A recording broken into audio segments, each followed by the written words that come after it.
Au dîner de Noël, ma belle-fille a levé son verre et a déclaré à voix haute qu'à partir de ce jour, ce serait elle qui gérerait toutes les affaires de la famille. « Belle maman », a-t-elle ajouté, « votre carte a été annulée. Mon mari a décidé que c'était pour le mieux. » Tout le monde a célébré. Je me suis contentée de sourire et de dire que, mon fils, tu n'avais vraiment aucune idée, n'est-ce pas? Il s'est figé comme si son cœur venait de s'arrêter. Ma belle-fille a hurlé pour savoir de quoi je parlais. Laissez-moi vous raconter comment j'en suis arrivée à ce moment. Comment une nuit qui aurait dû être pleine de joie est devenue l'instant où mon propre fils m'a planté un couteau dans le dos sans même s'en rendre compte. Si ces histoires de vie vous touchent, abonnez-vous à la chaîne pour continuer à entendre des confessions comme celle-ci. Mettez un j'aime et restez avec moi jusqu'à la fin, car ce qui va suivre, personne ne l'avait vu venir. Je m'appelle Amélie, j'ai 68 ans, et ce soir de Noël, vêtue de mon châle en laine couleur lit de vin que j'avais tricoté moi-même, j'étais assise en bout de table, dans ma propre maison, à regarder ma famille célébrer mon humiliation. La table était dressée avec la nappe brodée que j'avais cousue 30 ans plus tôt. Les bougies parfumées dégageaient une odeur de cannelle. La dinde dorée reposait au centre, entourée de tous ses accompagnements, de la farce au marron au gratin de haricots verts. Tout semblait parfait. Tout sauf ce qui était sur le point de se produire. Valérie, ma belle-fille, s'est levée. Elle portait une robe moulante couleur pêche qui mettait en valeur son ventre de 5 mois. Ses cheveux bruns tombaient en vagues parfaites sur ses épaules. Elle souriait avec cette confiance que seules les personnes qui pensent avoir déjà gagné possèdent. Elle a levé son verre de jus de pomme pétillant et a délicatement tapoté le cristal avec une petite cuillère. Le tintement a attiré l'attention de tous. Mon fils Adrien, assis à côté d'elle, la regardait avec adoration. Mes belles-sœurs, les épouses de mes neveux, ont cessé de parler. Les enfants qui couraient dans le salon se sont arrêtés. Même la musique de Noël semblait avoir baissé de volume. « Famille », a commencé Valérie, sa voix ferme et claire. « Aujourd'hui est un jour spécial, pas seulement parce que c'est Noël, mais parce que j'ai une annonce importante à faire. » J'ai senti un nœud dans mon estomac. Quelque chose dans son ton m'a averti que cela n'allait pas concerner le bébé. Comme vous le savez, Adrien et moi attendons notre premier enfant. Cela nous fait réfléchir à l'avenir, aux responsabilités. Elle a fait une pause dramatique, laissant ses mots en suspens. C'est pourquoi nous avons pris une décision familiale très importante. Adrien a hoché la tête à côté d'elle, sérieux, avec cette expression qu'il prenait quand il croyait faire ce qui était juste. Valérie a continué. À partir d'aujourd'hui, c'est moi qui gérerai toutes les finances de cette famille. Il est temps que quelqu'un de jeune, avec une éducation financière moderne, prenne les choses en main. Le silence était si épais qu'on pouvait entendre les bougies crépiter. « Belle maman », a-t-elle dit en se tournant vers moi avec un sourire qui n'atteignait pas ses yeux. « Votre carte de crédit a été annulée ce matin. Adrien et moi avons décidé que c'était pour le mieux. À votre âge, vous n'avez pas besoin de vous soucier des dépenses ou des responsabilités. Nous nous occuperons de tout. Si vous avez besoin de quoi que ce soit, il suffira de le demander à l'avance. Bien sûr. » Les mots sont tombés comme des pierres dans un lac calme. Mais le lac, ce n'était pas moi. Le lac, c'était ma famille. Mes belles-sœurs ont échangé des regards approbateurs. L'une d'elles, Sarah, a même applaudi doucement. Quelle excellente idée, Valérie. Ma belle-mère devrait faire de même. Ces vieilles dames sont une catastrophe avec l'argent. Les neveux ont ri. Quelqu'un a trinqué avec Valérie. Adrien souriait fièrement, comme s'il venait de résoudre un problème que personne d'autre n'avait vu. Et moi, je les observais. Je regardais mon fils de 32 ans, le garçon que j'avais élevé seul après mon veuvage, l'homme que j'avais façonné avec des larmes et des sacrifices, me regarder comme si j'étais un fardeau qu'il avait enfin appris à gérer. J'ai senti quelque chose se briser en moi. Ce n'était pas de la colère. Pas encore. C'était quelque chose de plus profond. C'était la confirmation d'un soupçon que j'avais depuis 3 ans, depuis le jour où Valérie était entrée dans nos vies. J'ai pris une gorgée de mon jus de pomme chaud aux épices.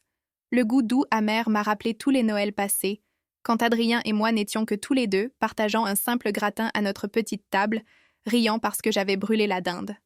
Maintenant, nous étions là, dans cette maison qu'il pensait être la mienne, entourés de gens qui célébraient ma défaite. J'ai reposé le verre sur la table. Le son a résonné plus fort que je ne l'avais prévu. Tous les yeux se sont tournés vers moi. Valérie était toujours debout, attendant ma réaction. Elle voulait me voir pleurer, me voir supplier, me voir m'effondrer. Mais au lieu de cela, j'ai souri. C'était un sourire calme, presque doux. Le sourire de quelqu'un qui sait quelque chose que les autres ignorent. Je me suis levée lentement, sentant le poids de mes 68 ans dans mes genoux. J'ai regardé mon fils droit dans les yeux, ses yeux couleur de miel qu'il tenait de son père, des yeux qui m'avaient autrefois regardé avec un amour pur avant que le poison de l'ambition ne les trouble.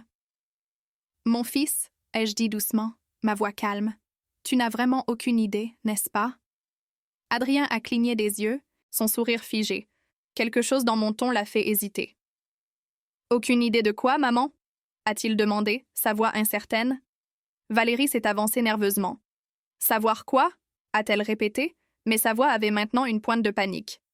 Je n'ai pas répondu tout de suite, je les ai juste regardés tous les deux. Et dans ce silence, dans cette pause lourde de sens, j'ai vu le doute commencer à s'insinuer sur leur visage comme de l'eau froide, car ils ne savaient rien. Ils ne savaient pas qui j'étais vraiment. Ils ne savaient pas ce que j'avais construit en 40 ans de silence. Ils ne savaient pas que la femme qu'ils venaient d'humilier publiquement était la seule à détenir les clés du royaume qu'ils pensaient conquérir. La table est tombée dans un silence complet. Les seuls bruits étaient le tic-tac de l'horloge murale et le crépitement des bûches dans la cheminée. Et j'étais là, Amélie, la veuve, la couturière, la mère dévouée, la femme qu'ils venaient de sous-estimer pour la dernière fois. Mais pour comprendre pourquoi cette question les a laissés figés, je dois vous ramener en arrière. Je dois vous dire qui je suis, d'où je viens, et comment j'ai bâti un empire dans l'ombre, pendant que tout le monde croyait que je n'étais qu'une vieille dame inoffensive, car le pire était encore à venir. Il y a 40 ans, je n'étais pas Amélie, la belle-mère humiliée à un dîner de Noël. J'étais Amélie, la veuve de 28 ans qui venait d'enterrer son mari, enceinte de 7 mois et avec une montagne de dettes qui menaçait de l'ensevelir vivante. Je me souviens du jour de l'enterrement comme si c'était hier. Le ciel était gris, lourd de nuages, qui ne laissaient jamais vraiment tomber la pluie. Le cercueil reposait sous la terre du cimetière Saint-Michel. J'étais là, dans une robe noire empruntée à une voisine, sentant mon fils donner des coups de pied dans mon ventre, comme pour protester contre l'absence de son père. Je n'ai pas pleuré ce jour-là. Non pas parce que je ne le voulais pas, mais parce que mes larmes s'étaient taries 3 jours plus tôt, quand le médecin m'avait dit qu'il était désolé, qu'ils avaient fait tout ce qu'ils pouvaient. David était mort dans un accident de voiture. Un camion qui avait grillé un feu rouge. Et en un instant, tout ce que nous avions construit ensemble avait disparu. Ce qui n'avait pas disparu, c'était les dettes. 2 semaines après l'enterrement, on a frappé à ma porte. C'était Monsieur Dubois, le propriétaire de la quincaillerie où David avait contracté un crédit pour réparer notre toit. Il m'a tendu un papier froissé avec des chiffres écrits à la main. « Madame, je suis désolée de vous déranger dans votre deuil, mais il s'agit d'une somme colossale. Votre mari a signé l'acte de la maison comme garantie. J'ai senti le sol s'ouvrir sous mes pieds. Une somme colossale. En 1985, c'était une fortune. Et moi, j'étais une couturière qui gagnait à peine de quoi vivre en faisant des ourlets et en reprisant des pantalons. J'ai fermé la porte. Je me suis assise par terre dans le salon. Ma main a caressé mon ventre rond, et pour la première fois depuis la mort de David, j'ai parlé à voix haute. « Pardonne-moi, mon enfant. Ta mère ne sait pas comment nous allons nous en sortir. Mais je jure devant Dieu que nous y arriverons. » Je n'avais pas de plan, pas d'argent, à peine de la force, mais j'avais une machine à coudre Singer que ma grand-mère m'avait laissée, et j'avais des mains qui savaient transformer le tissu en rêve. Le lendemain, j'ai marché 6 pâtés de maison jusqu'à la demeure d'Éléonore de Vence, une femme de la haute société qui m'avait un jour demandé de retoucher une robe importée pour elle. J'ai frappé à sa porte en fer forgé, le cœur battant. Quand elle a ouvert, elle m'a vue là, enceinte, avec des cernes sous les yeux, tenant un portfolio usé rempli de mes dessins faits à la main. « Madame de Vence, ai-je dit, ma voix tremblante mais ferme, j'ai besoin de travail, n'importe quoi, mais je vous promets que si vous me donnez une chance, vous ne trouverez jamais personne qui couse mieux que moi. » Elle m'a regardée de haut en bas. Puis, à ma grande surprise, elle a souri. « Entrez, ma chère. Prenons un café. Cet après-midi a changé ma vie. Éléonore ne m'a pas seulement donné du travail, elle m'a donné une éducation. Elle m'a appris que la couture n'était pas seulement un artisanat, c'était un commerce. Elle m'a expliqué les marges bénéficiaires, comment facturer à la création et pas seulement à l'heure, l'importance d'avoir des clients qui payaient bien plutôt que beaucoup qui payaient peu. « Amélie, m'a-t-elle dit un jour alors que nous buvions du thé dans son jardin rempli de bougainvilliers, vous avez un don, mais un don sans stratégie, c'est comme posséder de l'or et ne pas connaître sa valeur. Je vais investir en vous. Je vais vous prêter de l'argent pour acheter plus de tissus de qualité, pour louer un petit atelier, et vous me rembourserez quand vous commencerez à gagner. Sans précipitation, mais à une condition. Ne vous contentez jamais d'être une simple couturière. Devenez une femme d'affaires. 2 mois plus tard, Adrien est né, un magnifique bébé de 3,5 kg avec les yeux de son père et mon nez retroussé. Je l'ai tenu dans mes bras dans cette petite chambre d'hôpital public, et j'ai murmuré que tu aurais tout ce que je n'ai jamais eu, je te le promets. Et j'ai tenu ma promesse. J'ai travaillé comme jamais auparavant. De 5 heures du matin à 23 heures, Adrien dormait dans un berceau à côté de ma machine à coudre. Le bruit de la pédale mécanique est devenu sa berceuse. Pendant que je cousais des robes de mariée, des robes de bal et des costumes de cérémonie, il grandissait entouré de fils colorés et de chutes de soie.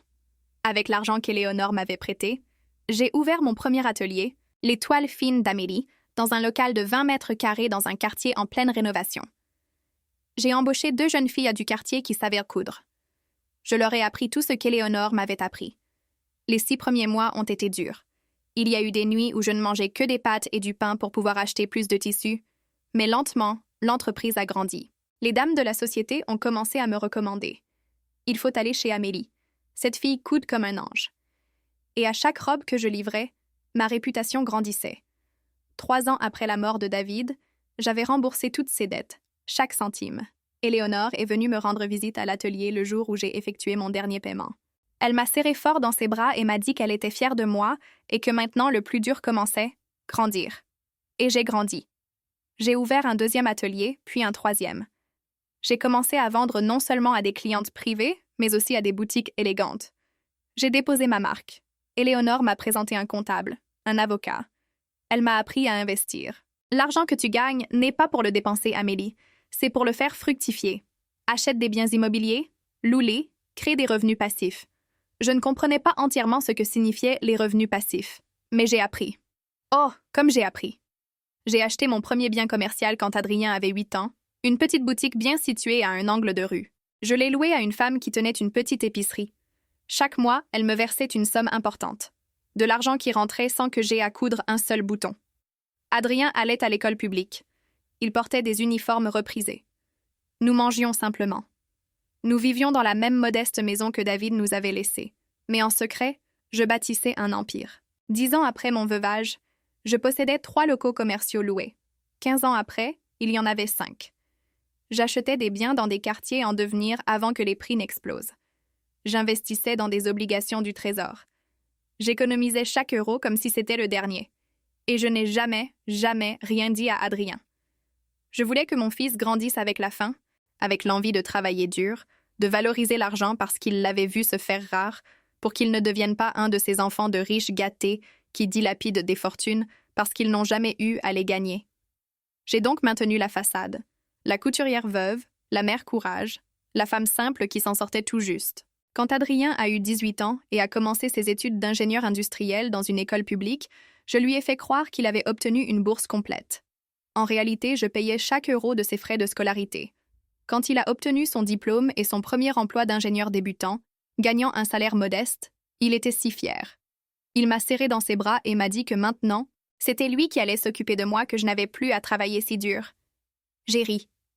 Je lui ai caressé le visage. « Oh, mon garçon, si seulement tu savais. » Mais je n'ai rien dit. À ce moment-là, j'avais déjà 8 locaux commerciaux, tous loués, générant des milliers d'euros par mois en revenus passifs. J'avais 3 appartements de luxe en centre-ville que j'avais achetés à bas prix pendant la crise économique et j'avais plus de 250 000 euros en placement bancaire. Ma valeur nette totale dépassait le 1 million d'euros et Adrien croyait que sa mère survivait à peine en cousant des robes. Je l'ai fait par amour, par protection, parce que je voulais qu'il devienne un homme par ses propres mérites. Mais je n'ai jamais imaginé que ce silence, ce pieux mensonge, deviendrait l'arme qu'ils utiliseraient un jour pour me couler. Car 3 ans plus tard, Adrien a rencontré Valérie lors d'une soirée d'entreprise, et tout a commencé à changer. Elle est entrée dans ma vie comme un brouillard, lentement, presque imperceptiblement, mais recouvrant tout jusqu'à ce qu'on ne puisse plus voir le chemin. Et moi, qui avais survécu au veuvage, aux dettes et à 40 ans de lutte, je n'ai pas vu ce qui arrivait jusqu'à ce qu'il soit trop tard. Adrien avait 30 ans quand il a rencontré Valérie. J'en avais 65, et à ce stade, Mon fils ne connaissait toujours pas la vérité à mon sujet. Pour lui, j'étais la mère courage qui vivait dans une modeste petite maison dans une banlieue tranquille, qui cousait encore des robes pour rester active, qui rejetait ses offres d'aide financière avec une fierté obstinée. Non, mon chéri, je vais bien. Garde ton argent pour ton avenir. Ce qu'Adrien ne savait pas, c'est que cette modeste petite maison n'était qu'une de mes 9 propriétés. Je l'avais achetée 20 ans plus tôt pour une somme dérisoire. Elle valait maintenant plus de 300 000 €. Mais je la gardais simple exprès. Murs crème, meubles anciens mais confortables, un salon avec ce canapé à fleurs dont il se souvenait de son enfance. Tout cela n'était qu'une mise en scène, un décor soigneusement conçu pour que mon fils croie que sa mère survivait à peine avec dignité. Pendant ce temps, je continuais à construire. À 65 ans, j'avais agrandi mon petit empire. J'avais 8 locaux commerciaux loués dans des zones de premier choix. 2 pharmacies, 3 cabinets médicaux, un café, une papeterie et un salon de beauté. Chaque mois, sans lever le petit doigt, 10 000 € nets étaient déposés sur mes comptes en banque. Je possédais également 3 appartements de luxe en centre-ville qu'Éléonore et moi avions achetés en tant qu'associés lorsque le marché s'est effondré en 2008. Nous les louions à des cadres étrangers pour 3 000 € par mois chacun. Mon comptable, M. Morin, un homme sérieux de 60 ans avec des lunettes à monture épaisse, me rendait visite tous les 3 mois pour examiner les finances. Il frappait toujours à ma porte à 9 h du matin, quand il savait qu'Adrien était déjà au travail. « Madame Amélie, disait-il alors que nous passions en revue les relevés à ma table de salle à manger, vos investissements continuent de croître. Vous êtes maintenant à 260 000 € en obligations et fonds communs de placement. Voulez-vous diversifier davantage ?» Je hochai la tête, prenant des notes dans mon carnet à couverture rigide. La couturière qui n'avait jamais fini le lycée comprenait maintenant les rendements annuels, les taux d'intérêt composés et les stratégies d'investissement à long terme. Éléonore m'avait bien formée avant de s'éteindre il y a 5 ans. Sa dernière volonté avait été de me léguer sa part des propriétés que nous avions achetées ensemble. Tu m'as remboursé chaque euro que je t'ai prêté, Amélie, et tu m'as donné quelque chose de plus précieux. Tu m'as prouvé que parier sur les femmes n'est jamais un mauvais investissement. Mais rien de tout cela n'existait pour Adrien. Pour lui, j'étais toujours la veuve qui lui demandait parfois de l'aide pour changer une ampoule ou réparer un robinet qui goutte. Je lui mentais. Oui, mais je le faisais par amour. Je voulais que mon fils apprenne la valeur de l'effort, qu'il sache ce que c'était que de gagner les choses, pour qu'il ne devienne pas un de ces hommes qui gaspillassent des fortunes héritées parce qu'ils n'ont jamais transpiré pour les obtenir. Et ça a marché. Adrien est devenu un ingénieur responsable, travailleur, honnête. Il louait un petit appartement, conduisait une voiture d'occasion, économisait de l'argent chaque mois. J'étais fière de lui, jusqu'à l'arrivée de Valérie. Il l'a rencontrée à une conférence d'ingénierie industrielle. Elle travaillait comme responsable marketing pour un cabinet de conseil, 32 ans, diplôme universitaire, vêtements de marque, parfums de grande maison. Elle parlait avec l'assurance de quelqu'un à qui on a toujours ouvert les portes. Adrien est venu me rendre visite un samedi ensoleillé, avec un sourire que je n'avais pas vu depuis qu'il était enfant. « Maman, j'ai rencontré quelqu'un de spécial. » Mon cœur s'est rempli de joie. Mon fils, toujours si timide, avait enfin trouvé quelqu'un. « Comment s'appelle-t-elle, mon chéri ?»« Valérie. » « Elle est incroyable, maman, intelligente, brillante, magnifique. Je veux que tu la rencontres. » 2 semaines plus tard, elle a frappé à ma porte. Elle est arrivée dans une BMW blanche. Elle portait de grandes lunettes de soleil, un sac à main en cuir que j'ai reconnu comme étant de marque. J'avais cousu assez de contrefaçons pour connaître la différence. Et des talons qui claquaient avec autorité sur le sol. J'ai ouvert la porte avec mon tablier, les mains enfarinées parce que je faisais des biscuits. « Madame, enchantée. Je suis Valérie. » Elle a tendu la main. Sa poignée de main était brève, presque dédaigneuse. Ses yeux ont scanné ma maison en 2 secondes. Le vieux canapé, la télévision antédiluvienne, les rideaux délavés. J'ai vu son expression changer. Une microseconde de déception, immédiatement recouverte d'un sourire professionnel. Ce jour-là, nous avons mangé le bœuf bourguignon que j'avais préparé. Adrien parlait avec enthousiasme de leur projet. Valérie hochait la tête, mais ses yeux erraient dans ma maison, évaluant, cataloguant, jugeant. Quand ils sont partis, je me suis assise sur mon canapé à fleurs. Quelque chose dans mon ventre n'allait pas. Mais je me suis dit, « Donne-lui du temps, Amélie, tu la connais à peine. » Les 6 mois suivants ont été un tourbillon. Adrien et Valérie sont officiellement devenus un couple. Il a commencé à changer, de petites choses au début. Il a cessé de me rendre visite le dimanche, notre tradition sacrée depuis son enfance, parce que Valérie organisait des brunchs avec ses amis. Il a commencé à porter des vêtements plus chers, des choses que je savais qu'il ne pouvait pas se permettre avec son salaire. Quand je lui ai demandé, il a répondu que Valérie disait qu'il devait investir dans son image professionnelle.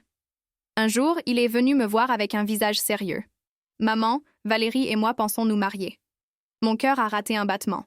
« Sitôt, mon chéri, vous n'êtes ensemble que depuis 8 mois. C'est elle, maman. Je le sais. » Et puis, il s'est gratté la nuque nerveusement. « Il y a quelque chose que je veux te demander. » J'ai senti un frisson. « Dis-moi. » Valérie pense que... Eh bien, que quand nous nous marierons, ce serait une bonne idée que tu vendes cette maison et que tu viennes vivre avec nous. Elle dit qu'elle est trop grande pour toi toute seule, que tu vieillis, que tu as besoin que quelqu'un s'occupe de toi. Voilà, le premier coup sur l'échiquier. J'ai souri calmement. « Oh, mon chéri, je suis parfaitement bien ici. Cette maison contient mes souvenirs, mon atelier de couture. Je ne peux pas imaginer vivre ailleurs. » Adrien a froncé les sourcils. « Mais maman, Valérie a raison. Et si tu tombes et que personne n'est là, si tu tombes malade, nous pourrions mieux prendre soin de toi. » Prendre soin de toi, cette phrase, comme si j'étais une vieille femme invalide qui avait besoin de surveillance. Mon fils, j'ai 65 ans, pas 90. Je travaille encore, je marche, je vis ma vie. Quand le moment viendra où j'aurai besoin d'aide, je te le ferai savoir, mais ce moment n'est pas aujourd'hui. J'ai vu la frustration dans ses yeux, mais il a hoché la tête. « D'accord, maman, je veux juste que tu ailles bien. Ils sont partis. » Mais cette conversation a planté une graine d'inquiétude dans ma poitrine. 3 mois plus tard, ils se sont mariés. Un mariage discret dans un jardin élégant. 150 invités. Une robe de mariée importée qui coûtait une fortune. Adrien me l'a avoué, embarrassé, quand je lui ai demandé. J'ai assisté dans ma plus belle robe, une que j'avais cousue spécialement pour l'occasion. Tissu de soie couleur champagne. Broderie discrète. Plusieurs invités m'ont demandé qui l'avait faite. Je me suis sentie fière, mais pendant la réception, j'ai entendu Valérie parler avec ses amies près du bar. Elles ne m'ont pas vue. « C'est ta belle-mère, celle en robe dorée? » « Oui, » a répondu Valérie avec un soupir. Pauvre Adrien, il a été élevé juste par elle. La femme n'a jamais rien pu lui offrir. Elle vit seule? Oui, dans une petite maison délabrée en banlieue. Adrien veut qu'elle vienne vivre avec nous quand nous achèterons une maison, mais je ne sais pas. Imagine la voir là tout le temps. Ses amies ont ri. L'une a dit « Au moins, tu n'as pas à t'inquiéter d'héritage compliqué. » « Non, il n'y a rien à se disputer, » a souri Valérie. « Exactement. C'est le bon côté. Pas de drame d'argent. » Je me suis éloignée avant qu'elle ne me voie. Mes mains tremblaient en tenant ma flûte de champagne. J'ai pris une profonde inspiration. « Calme-toi, Amélie, » me suis-je dit. « Laisse-les penser ce qu'elles veulent. » Mais quelque chose en moi a changé cette nuit-là. J'ai réalisé que Valérie n'avait pas seulement mal jugé ma situation financière, elle avait construit tout son plan sur un mensonge que j'avais moi-même créé. Et maintenant, mon silence devenait mon pire ennemi. Les 2 années suivantes ont été une escalade lente mais régulière. Valérie a convaincu Adrien d'acheter une maison dans un lotissement privé exclusif. Ils ont contracté une hypothèque massive. Adrien travaillait 12 heures par jour pour payer les mensualités. Je voyais à quel point il était épuisé chaque fois qu'il venait me rendre visite, maintenant seulement 1 fois par mois. « Ça va, mon fils? » « Oui, maman. Juste fatiguée, mais ça en vaut la peine. » Valérie est heureuse dans la nouvelle maison. Valérie est tombée enceinte. Adrien était aux anges. J'ai tricoté des couvertures pour mon petit-fils. J'ai brodé des draps, préparé des confitures maison, mais chaque fois que je visitais leur maison, je sentais le changement. Valérie me traitait avec une courtoisie froide. Elle m'offrait du thé dans des tasses ébréchées pendant qu'elle buvait du café dans de la porcelaine fine. Elle me faisait attendre dans le salon quand j'arrivais parce qu'elle était occupée. Et Adrien, mon fils, ne voyait rien. Il était tellement submergé par le travail, par le désir de plaire à sa femme, par la préparation à la paternité, qu'il ne remarquait pas comment ils m'écartèrent de sa vie. Jusqu'à ce que ce Noël arrive, le dîner, le toast, l'annonce et ma question qui a tout figé. « Mon fils, tu n'as vraiment aucune idée, n'est-ce pas? » Car le moment était venu. Je ne pouvais plus rester silencieuse. Pas quand mon propre fils était en train de m'enterrer vivante. Laissez-moi revenir un peu plus loin. Je veux que vous compreniez exactement qui était Valérie Sanchez, car ce que mon fils voyait en elle et ce qu'elle était réellement étaient 2 choses complètement différentes. Il l'a rencontrée lors d'une conférence sur l'innovation industrielle dans un grand hôtel du centre-ville. Adrien avait été contraint d'y aller par son patron, sans grand enthousiasme. Elle était là, représentant son cabinet de conseil, avec un badge indiquant « Responsable marketing stratégique ». Valérie mesurait 1,70 m, des cheveux bruns lisses, toujours parfaitement coiffés, un maquillage impeccable qui lui donnait cet air de magazine, des ongles en gel couleur chair, des vêtements qui crièrent l'argent, blazer ajusté, blouse en soie, talons hauts qu'elle faisait délibérément claquer contre le marbre pour attirer l'attention. Elle parlait avec cet accent neutre de quelqu'un qui a fréquenté des écoles privées bilingues. Elle glissait des mots anglais dans ses phrases. C'est un problème très corporate, tu sais. Il faut penser à son branding personnel. Adrien était ébloui. Mon fils, si simple, si noble, n'avait jamais rencontré quelqu'un comme elle. Pour lui, Valérie représentait ce monde sophistiqué auquel il n'avait jamais eu accès. Ce qu'il ne savait pas, c'est que tout cela n'était qu'une façade, de la poudre aux yeux. Valérie a grandi dans une jolie banlieue de la classe moyenne supérieure, dans une famille qui avait autrefois de l'argent. Son père, Georges Sanchez, avait possédé une entreprise de distribution de pièces automobiles. Ils ont bien vécu pendant des années, une maison à 3 étages, 2 voitures, des vacances sur la Côte d'Azur. Mais quand Valérie a eu 23 ans, l'entreprise a fait faillite. Mauvais investissement, partenaires frauduleux, dettes qui s'accumulaient comme une avalanche. Ils ont perdu la maison, les voitures, tout. Son père est tombé en dépression. Sa mère, Rebecca, a dû commencer à vendre des bijoux fantaisie sur les marchés pour survivre. Mais Valérie a décidé qu'elle ne serait plus jamais pauvre. Elle a obtenu un emploi au cabinet de conseil en mentant sur son CV. Elle a ajouté des certifications qu'elle n'avait pas. Elle a exagéré son expérience. Elle était douée pour parler, pour vendre du rêve, pour faire en sorte que des projets médiocres aient l'air révolutionnaires dans une présentation PowerPoint. Elle gagnait 4 000 € par mois, mais en dépensait 6 000. Comment? Des cartes de crédit? 5 au total. Elle jonglait avec elle comme une acrobate désespérée. Elle payait le minimum sur l'une avec une avance de fonds d'une autre. Elle achetait des vêtements de marque en solde. Elle portait des sacs à main de contrefaçon si bien faits que personne ne remarquait la différence. Elle louait, elle n'achetait pas. La BMW blanche qu'elle conduisait était en leasing. Les bijoux qu'elle portait étaient empruntés à sa cousine, qui travaillait dans une bijouterie. Tout était un mensonge, mais un mensonge si bien construit que personne ne le remettait en question. Jusqu'à ce qu'elle rencontre Adrien.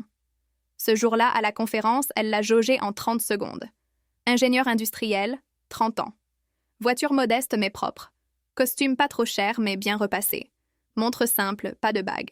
Elle a calculé. Cet homme n'est pas riche, mais il a du potentiel. Professionnel, stable et surtout timide, malléable. Elle l'a approché avec un verre de vin à la main. Première fois à ces conférences? Tu as l'air perdu. Adrien a rougi. C'est si évident? Valérie a ri. Un rire travaillé, musical.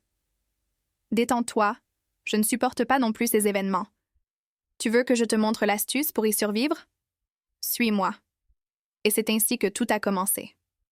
Avec une conversation, avec cette capacité que Valérie avait de faire en sorte que l'autre se sente spécial, vu, important. Adrien est tombé complètement. Ils sont sortis 3 fois avant qu'elle ne lui permette un baiser. Elle a bien joué ses cartes, s'est fait désirer. Elle lui a raconté une version éditée de sa vie. Une famille de la vieille bourgeoisie qui avait connu des temps difficiles, mais avait gardé sa dignité. « Ma famille a tout perdu », lui a-t-elle dit un soir avec des larmes parfaitement mesurées. « Mais ils m'ont appris que ton nom, ton éducation, ta classe, personne ne peut te l'enlever. » Adrien, noble comme toujours, l'a serré dans ses bras. « Je comprends. Ma mère m'a élevée seule. Je sais ce que c'est de se battre. » Valérie a souri contre sa poitrine. « Parfait. Un homme avec un complexe de sauveur. » Quand Adrien me l'a finalement présenté, je savais déjà que quelque chose n'allait pas. Appelez ça de l'instinct, de l'expérience. 40 ans à monter des entreprises m'avaient appris à lire les gens. La façon dont Valérie m'a serré la main, cette poignée rapide et dédaigneuse. Ses yeux évaluant chaque coin de ma maison, cataloguant la valeur des choses.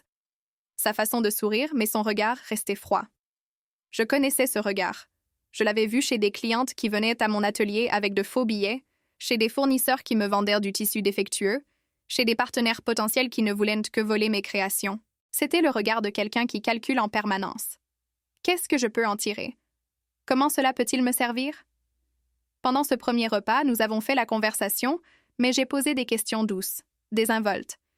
Et votre famille, Valérie, que font-ils? Mon père était dans le secteur automobile, il est à la retraite maintenant. À moitié vrai. Où habitez-vous maintenant? Dans un appartement dans un quartier agréable. C'est petit, confortable. Elle a omis de dire qu'elle le louait avec 2 colocataires pour pouvoir se le permettre. Et au cabinet de conseil, quel genre de projet gérez-vous? Elle a hésité juste une seconde, mais je l'ai vu. Stratégie de marque, positionnement, ce genre de choses. Adrien la regardait, conquis. Il ne voyait pas les contradictions, ne remarquait pas comment elle éludait les détails spécifiques. Quand ils sont partis, j'ai appelé mon comptable. Monsieur Morin, j'ai besoin que vous enquêtiez discrètement sur quelqu'un. Il a semblé surpris. De toutes nos années de collaboration, je n'avais jamais demandé une chose pareille. Madame Amélie? C'est pour Adrien. J'ai besoin de savoir avec qui mon fils sort. 3 semaines plus tard, j'avais un rapport de 12 pages sur Valérie Sanchez. Dette de carte de crédit, 76 000 €. Mauvais historique de crédit. 2 prêts personnels en recouvrement. Salaire réel, 4 000 € par mois, pas les 6 000 qu'elle avait dit à Adrien. Famille, père au chômage, mère vendeuse informelle, frère cadet avec des problèmes d'addiction. Il vivait dans un logement social dans un quartier difficile. Tout ce que Valérie avait raconté à Adrien était une version polie, étirée, retouchée de la réalité. Je me suis assise sur mon canapé avec ce rapport entre les mains. Mon instinct me disait « Éloigne-la de ton fils, montre-lui ça, protège-le ». Mais quelque chose m'a arrêtée. Adrien était sincèrement amoureux. Je le voyais dans ses yeux quand il parlait d'elle. Et si j'arrivais avec des preuves, des papiers, en la démasquant, que se passerait-il? Il me détesterait. Il me verrait comme la belle-mère intrusive, la mère possessive qui ne lâche pas son fils. De plus, une partie de moi comprenait Valérie. J'avais été à sa place. Jeune, effrayée, essayant de survivre dans un monde qui vous juge sur votre compte en banque.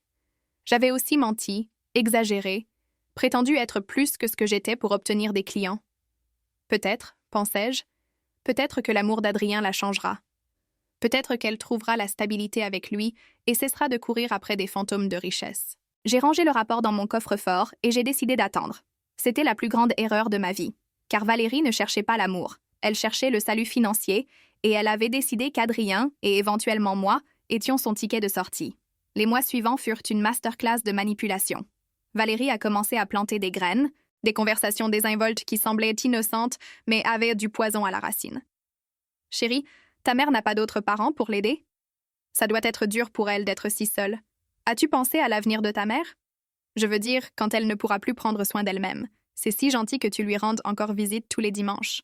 Mais tu ne penses pas que nous devrions commencer à construire nos propres traditions en tant que couple? » Peu à peu, Adrien a commencé à me voir différemment. Je n'étais plus sa mère forte et indépendante. Je devenais la vieille femme qui avait besoin de protection, le futur fardeau qu'il fallait gérer. Quand ils ont annoncé leur fiançailles, Valérie m'a rendu visite seule. Pour la première fois, elle a frappé à ma porte un mardi après-midi. Elle portait un jean de marque et une blouse blanche immaculée. Sourire parfait. « Belle maman, pouvons-nous parler? » Je lui ai fait un café. Nous nous sommes assises dans ma salle à manger. « Je veux que nous soyons amies, » a-t-elle commencé. « Vous êtes très importante pour Adrien, et donc vous êtes importante pour moi. » J'ai hoché la tête. Attendant. Je sais que vous avez beaucoup lutté, que vous avez élevé Adrien seul. Cela témoigne d'une femme incroyable. Pause dramatique. C'est pourquoi je veux que vous sachiez que lorsque nous nous marierons, vous ne serez jamais seul. Nous allons prendre soin de vous, en famille. Ces mots semblaient doux, mais ses yeux m'étudiaient, cherchant des failles, des faiblesses. J'apprécie Valérie, mais je vais bien. Je n'ai besoin de personne pour prendre soin de moi. Quelque chose a traversé son visage. De l'agacement, rapidement recouvert d'un autre sourire. Bien sûr, bien sûr. Je veux juste que vous sachiez que vous pouvez compter sur nous pour tout. Elle est partie une demi-heure plus tard, mais elle a laissé quelque chose dans l'air. Un avertissement silencieux. Vous êtes sur mon chemin, disait un de ses yeux. Et je vais vous écarter. Cette nuit-là, j'ai sorti le rapport de mon coffre-fort. Je l'ai relu et j'ai pris une décision. Je n'allais pas encore interférer, mais je n'allais pas non plus baisser ma garde. Valérie voulait jouer à des jeux. Eh bien, elle ne savait pas à qui elle avait affaire. Parce que j'avais bâti un empire à partir de rien. J'avais survécu au veuvage, aux dettes, à la discrimination. J'avais appris à me battre dans un monde qui ne vous donne rien. Et si Valérie pensait qu'une petite vieille couturière était une proie facile, elle était sur le point de découvrir son erreur, l'erreur la plus chère de sa vie. Le mariage n'était que le début. Ce qui a suivi a été une campagne systématique, calculée, presque chirurgicale pour m'effacer de la vie de mon fils. Valérie n'a pas attaqué de front. Elle était trop intelligente pour ça. Au lieu de cela, elle a travaillé comme l'humidité, lente, invisible, mais détruisant les fondations de l'intérieur. Les 6 premiers mois de mariage ont été relativement calmes. Adrien me rendait visite toutes les 2 semaines. Valérie avait toujours une excuse pour ne pas venir. J'ai une réunion, j'ai mal à la tête, je suis fatiguée du travail. Je lui préparais son plat préféré, un bœuf bourguignon avec de la purée, comme quand il était enfant.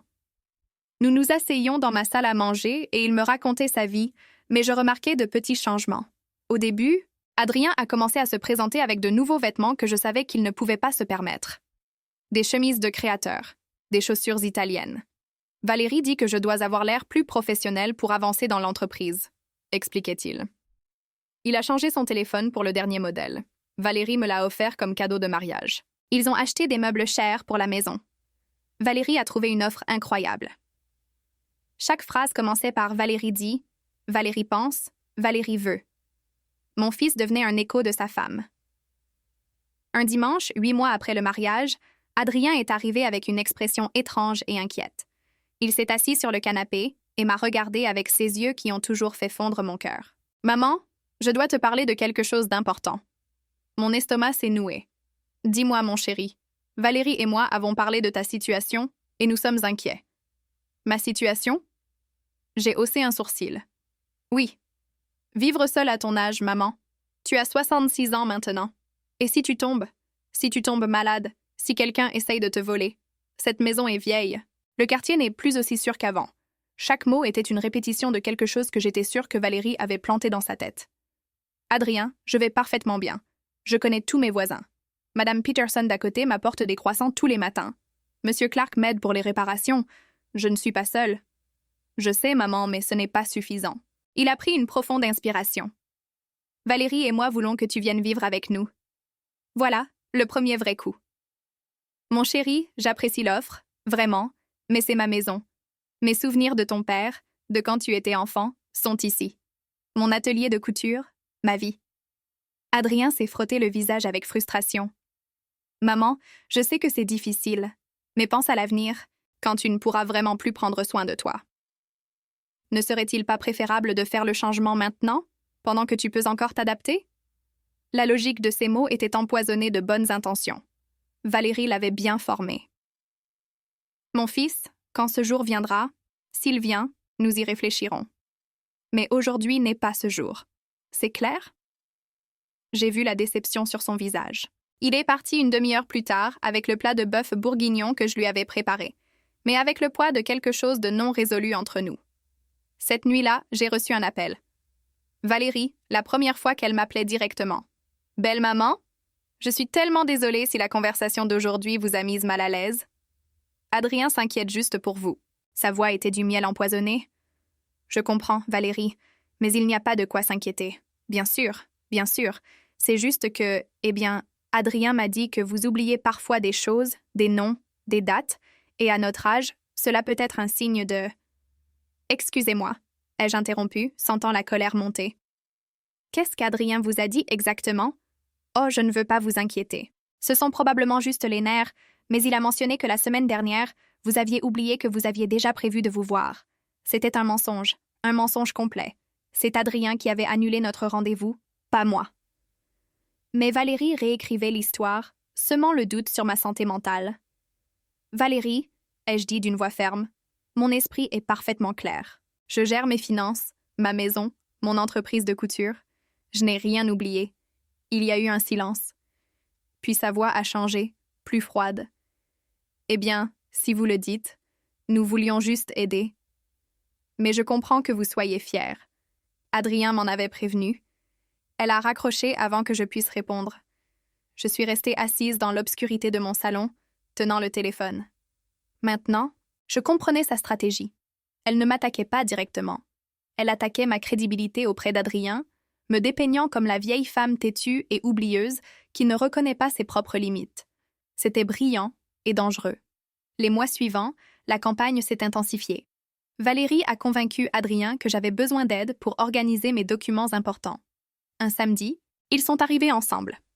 Valérie portait un dossier en plastique rose vif. « Belle maman, nous avons apporté ceci pour que vous puissiez ranger vos papiers importants. Acte de naissance, titre de propriété, documents médicaux. Où les gardez-vous? Ils sont rangés en lieu sûr. Merci. » Mais où, exactement? Il est important qu'Adrien le sache en cas d'urgence. Adrien a hoché la tête, inquiet. « C'est vrai, maman. S'il t'arrive quelque chose, je dois savoir où sont tes documents. » J'ai refusé, poliment mais fermement. Quand ce sera nécessaire, je vous le ferai savoir. Pour l'instant, tout est sous contrôle. J'ai vu la frustration dans les yeux de Valérie. Elle n'avait pas eu accès à mes papiers. Puis elle a essayé une autre tactique. Elle a suggéré qu'Adrien m'aide à gérer mon argent. « Ta mère ne devrait pas avoir à se soucier de payer les factures à son âge. Tu pourrais t'en occuper pour elle. Ce serait une chose de moins dont elle aurait à s'inquiéter. » Adrien me l'a proposé lors d'une visite. « Maman, laisse-moi t'aider. Je peux payer tes factures depuis mon compte. Tu me dis juste combien tu dépenses par mois et je m'en occupe. » Ce n'est pas nécessaire, mon fils. Je gère tout parfaitement. Mais, maman... Adrien, ma voix était plus sèche que d'habitude. J'apprécie ton intention, mais je n'ai pas besoin que tu me gères. C'est clair? Il a cligné des yeux, surpris. Je lui parlais rarement comme ça. Mais Valérie n'a pas abandonné. Chaque stratégie rejetée était remplacée par une nouvelle. Quand Valérie est tombée enceinte, tout s'est accéléré. Adrien est arrivé, radieux, pour m'annoncer la nouvelle. « Maman, je vais être papa. Tu vas être grand-mère. » Je l'ai serré dans mes bras avec de vraies larmes. Mon petit-fils, un morceau de David qui vivait dans cette nouvelle génération. Mais Valérie a utilisé la grossesse comme une arme. « Belle maman, avec le bébé qui arrive, nous allons avoir besoin d'espace. Et franchement, votre maison est plus grande que notre appartement. Avez-vous pensé à vendre et à acheter quelque chose de plus petit? Nous pourrions utiliser cet argent pour l'éducation du bébé. » Elle l'a dit nonchalamment lors d'une visite familiale, comme si elle suggérait quoi manger pour le dîner. « Cette maison n'est pas à vendre, » ai-je répondu. « Oh, ne vous offensez pas, c'est juste une suggestion. Mais bon, je comprends que vous y soyez attaché. Bien que, de manière réaliste, quand vous ne serez plus là, la maison reviendra à Adrien de toute façon. Ne serait-il pas préférable d'en profiter maintenant que le bébé en a besoin? » Elle parlait de ma mort comme si elle parlait de la météo, avec cette nonchalance glaçante. Adrien n'a rien dit. Il a juste regardé son assiette, mal à l'aise. Puis est venu le vrai coup. 1 mois avant ce fameux Noël, Adrien est arrivé avec des papiers. Son visage était sérieux, répété. Maman, Valérie et moi avons consulté un avocat sur la protection du patrimoine. « La protection du patrimoine ?» ai-je répété lentement. « Oui, l'avocat dit qu'à votre âge, vous devriez avoir tout en ordre, au cas où. Et que la chose la plus sûre est de transférer la maison à mon nom maintenant pour éviter les problèmes juridiques plus tard. Voilà, le but ultime, ma maison. Et pourquoi aurions-nous besoin de faire ça, Adrien? Pour te protéger, maman. Si le gouvernement... ou s'il y a des problèmes fiscaux, ou si quelqu'un essaie de profiter. » C'étaient des excuses sans fondement, des phrases que Valérie lui avait mises en tête.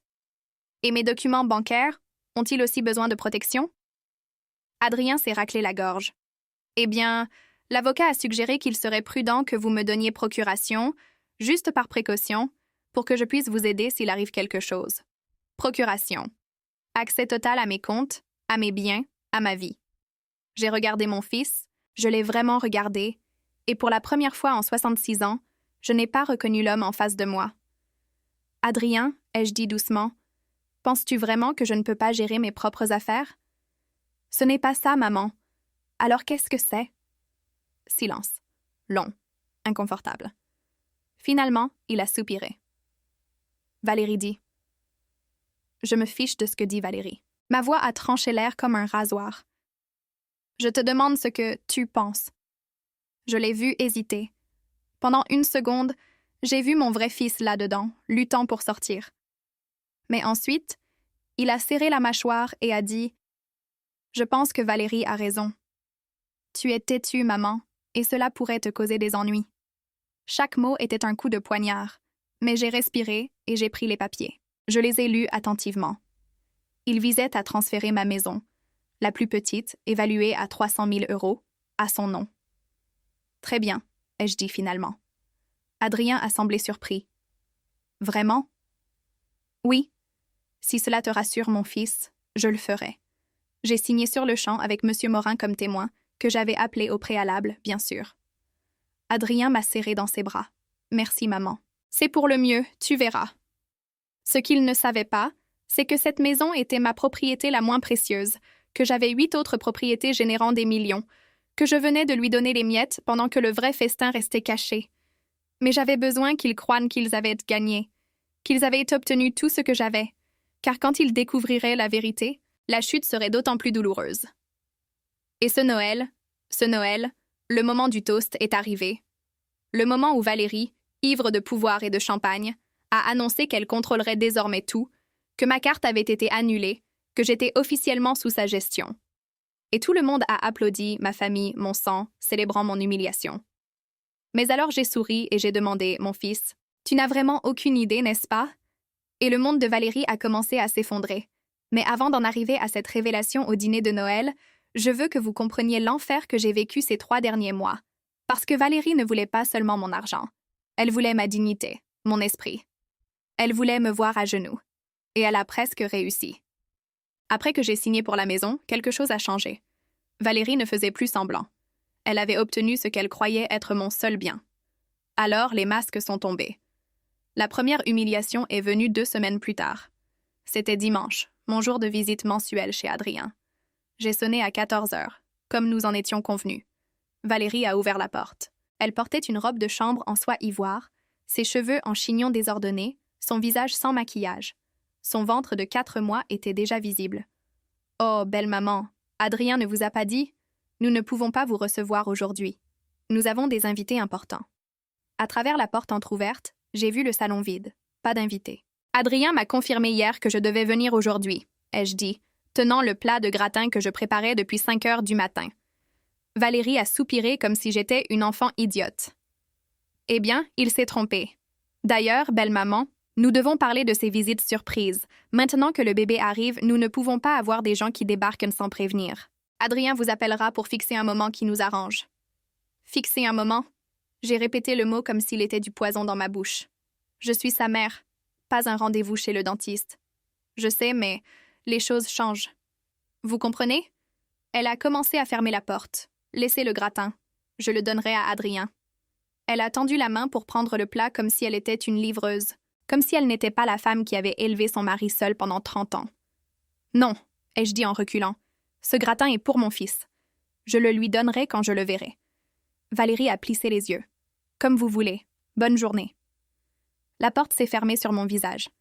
Je suis restée là, sur le porche de cette jolie maison, dans ce lotissement élégant, tenant un gratin qui refroidissait, me sentant plus petite que je ne m'étais sentie depuis des années. J'ai pris un taxi pour rentrer chez moi. Je n'ai pas mangé. Le gratin est resté au réfrigérateur. 3 jours plus tard, je l'ai jeté. Il avait tourné, comme ma relation avec mon fils. Adrien m'a appelé le mercredi suivant. « Maman, désolée pour dimanche. Un imprévu de dernière minute. » Il n'a pas mentionné d'invité important. Il n'a pas mentionné que Valérie m'avait renvoyé. Juste une excuse vide. Ce n'est pas grave, mon fils. J'ai menti. Parce que pouvais-je dire d'autre? L'humiliation suivante a été pire. Valérie m'a appelé un mardi après-midi. « Belle maman, j'ai besoin de vous demander une faveur. Dis-moi. J'ai un rendez-vous chez le gynécologue demain à 11 heures. Adrien a une réunion et ne peut pas m'accompagner. Pourriez-vous m'y emmener? Et en chemin, vous pourrez m'aider à faire quelques achats pour le bébé. » Quelque chose dans ma poitrine s'est soulevé.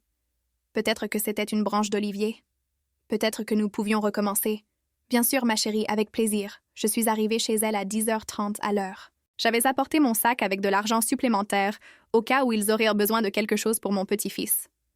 Valérie est sortie impeccablement habillée, une robe de maternité lavande, des talons bas, un sac de marque. Elle m'a regardée de haut en bas. Je portais mes vêtements normaux, un jean, une blouse brodée, des chaussures confortables. « Oh, belle maman, vous y allez comme ça. »« Pardon? »« Non, rien. C'est juste que nous allons dans un centre commercial de luxe au centre-ville après. Mais bon, ce n'est pas grave. » Elle n'en a pas dit plus, mais le message était clair. J'avais l'air mal. Je n'étais pas à son niveau. Au cabinet du médecin, le gynécologue nous a salués. « Vous êtes la maman ?» a-t-il demandé en souriant. « Non, c'est la belle-mère », a corrigé rapidement Valérie. Ma mère avait un empêchement. Pendant toute la consultation, Valérie m'a traitée comme si j'étais invisible. Elle ne m'a pas incluse dans les conversations. Quand le médecin a posé une question, il a répondu en ne regardant que Valérie. « Avez-vous un soutien familial pour la naissance du bébé ?»« Oui. »« Ma mère va venir m'aider les premiers mois, » a répondu Valérie. J'étais assise là, à 1 mètre de distance, et elle venait de m'effacer. Ensuite, nous sommes allés au centre commercial. Valérie est entrée dans un magasin de puériculture de luxe, poussettes, berceaux, biberons, vêtements. Elle a montré des choses. J'aime ça. Ça aussi. Celui-là. La vendeuse a fait le total. 2500 €. Valérie s'est tournée vers moi. « Belle maman, pouvez-vous nous aider avec ça? C'est pour votre petit-fils. » Voilà. La vraie raison pour laquelle elle m'avait invitée. J'ai sorti mon portefeuille. À l'intérieur, j'avais 150 € en espèces. C'était ce que je portais normalement. J'ai 150 €, Valérie. Je ne savais pas que nous allions acheter autant. J'ai vu son expression changer. Déception. Puis mépris. Seulement 150? Elle a ri, un rire cruel. Eh bien, je suppose que c'est ce que vous pouvez vous permettre. Gardez-les, je paierai le reste. Elle a sorti une carte de crédit dorée, sûrement celle d'Adrien, et a payé. La vendeuse nous a regardés, mal à l'aise. La prochaine fois, prévenez-moi à l'avance, ai-je dit calmement, et je pourrai apporter plus. Valérie m'a regardé comme on regarde un insecte. Ne vous inquiétez pas. Belle maman. J'ai compris maintenant. Adrien avait raison. Vous n'avez pas grand-chose à apporter. Chaque mot était un clou dans mon cœur. Sur le chemin du retour, nous n'avons pas parlé. Elle m'a déposée chez moi sans même sortir de la voiture. Cette nuit-là, j'ai pleuré. Pour la première fois depuis des années, j'ai pleuré jusqu'à ne plus avoir de larmes. Mais le pire était encore à venir. Un samedi, Adrien m'a appelé. « Maman, nous organisons une réunion de famille le week-end prochain. Mes cousins, leurs femmes, les enfants. Valérie veut que tout le monde voie son ventre. Tu peux venir? » « Bien sûr, mon fils. J'apporte quelque chose? » « Non, viens juste. Je suis arrivée avec un gâteau au chocolat que j'avais préparé, le préféré d'Adrien depuis qu'il était enfant. La maison était pleine. Cousins, neveux, belles-sœurs, tous bien habillés, buvant du vin, riant. Valérie était le centre de l'attention, avec sa robe moulante qui montrait son ventre, recevant les félicitations. Je suis entrée avec mon gâteau. Personne ne m'a saluée. J'ai cherché Adrien. Il était dans le jardin avec ses cousins, faisant des grillades. Mon fils, j'ai apporté un gâteau. Oh merci, maman. Laisse-le dans la cuisine. Je suis allée à la cuisine. Les épouses de mes neveux, Sarah et Michel, préparèrent des salades. Bonjour, les ai-je salués? Oh, belle maman, ravie que vous ayez pu venir, a dit Sarah, mais son ton était condescendant. Valérie nous a dit que vous leur aviez déjà donné la maison. Quel beau geste. Michel a hoché la tête. Oui, c'est très gentil. À votre âge, vous n'avez pas besoin de ces soucis. J'ai posé le gâteau sur la table. Où dois-je le mettre? Valérie est entrée à ce moment-là, a vu mon gâteau et a plissé le nez. Oh, belle maman! J'avais dit à Adrien de ne rien apporter. Nous avons déjà un dessert. Nous avons acheté un gâteau dans une grande pâtisserie. Elle a montré une boîte élégante sur le comptoir. Mais merci. On pourra le garder pour plus tard. Elle a pris mon gâteau, 3 heures de travail, fait avec amour, et l'a mis au fond du réfrigérateur, caché. Venez, belle maman, allons au salon. Mais faites attention au canapé blanc, il est neuf. Vous feriez mieux de vous asseoir sur la chaise en bois. Elle m'a indiqué une chaise dure et inconfortable dans un coin, comme si j'étais une enfant punie. Je me suis assise là, regardant ma famille rire, trinquer, célébrer.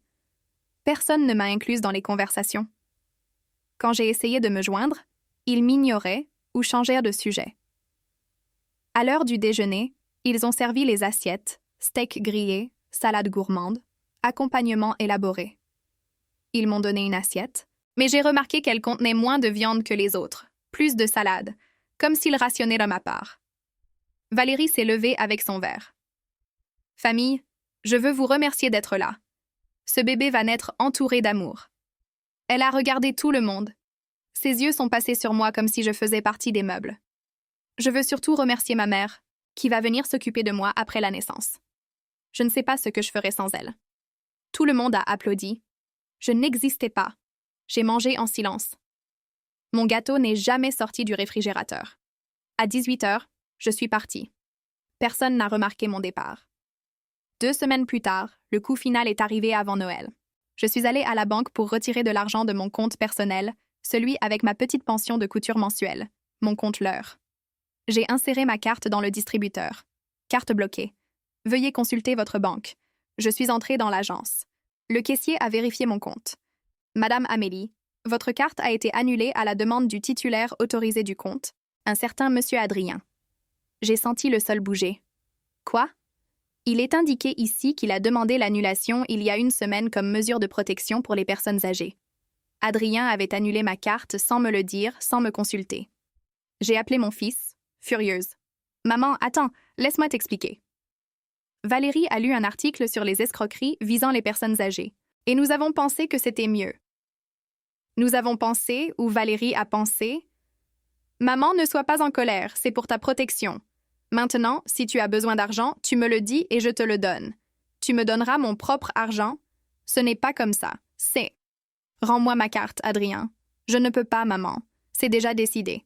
C'est pour le mieux. » J'ai raccroché, tremblante de rage et d'impuissance. Cette nuit-là, j'ai sorti les documents de mon coffre-fort. Je les ai tous lus, mes propriétés, mes investissements, mon empire secret. Et j'ai pris une décision. Assez. Le mensonge était terminé. Être invisible, c'était terminé. Être piétiné, c'était terminé. S'ils voulaient jouer à me contrôler, s'ils voulaient me traiter comme une vieille femme inutile, s'ils voulaient m'humilier, j'allais leur montrer qui était vraiment Amélie. Et Noël serait la scène parfaite. J'ai appelé Monsieur Morin. J'ai besoin que vous me prépariez quelque chose. Pour le dîner de Noël, apportez tous les documents. Tous. Vous êtes sûre, Madame Amélie? Complètement. Parce que Valérie avait fait une erreur fatale. Elle pensait que m'humilier me briserait. Mais tout ce que cela a fait, c'est réveiller la guerrière qui dormait depuis des années. Et quand une femme qui a bâti un empire à partir de rien décide de se battre, il n'y a pas de pitié. Le matin de Noël, je me suis réveillée à 5 heures, non par habitude, mais parce que je ne pouvais pas dormir. Je me suis assise au bord de mon lit, regardant l'obscurité à l'extérieur de ma fenêtre. Les lumières de Noël des voisins scintillaient faiblement. Je pouvais entendre des chants lointains d'une maison voisine. J'ai touché le châle couleur lit de vin que j'avais posé sur la chaise. Je l'avais tricoté moi-même 15 ans plus tôt, quand Adrien avait eu 17 ans. Chaque maille portait une prière, un vœu pour que mon fils soit heureux. Aujourd'hui, ce même fils allait me voir comme jamais auparavant. Je me suis douchée, je me suis habillée avec soin, un pantalon de ville noir, une blouse beige brodée à la main, le châle sur mes épaules. Rien de voyant, rien pour attirer l'attention. Je voulais ressembler exactement à ce que Valérie pensait que j'étais, une vieille femme simple et vaincue. À 8 heures, on a sonné à ma porte. C'était Monsieur Morin. Il est entré avec une mallette en cuir marron.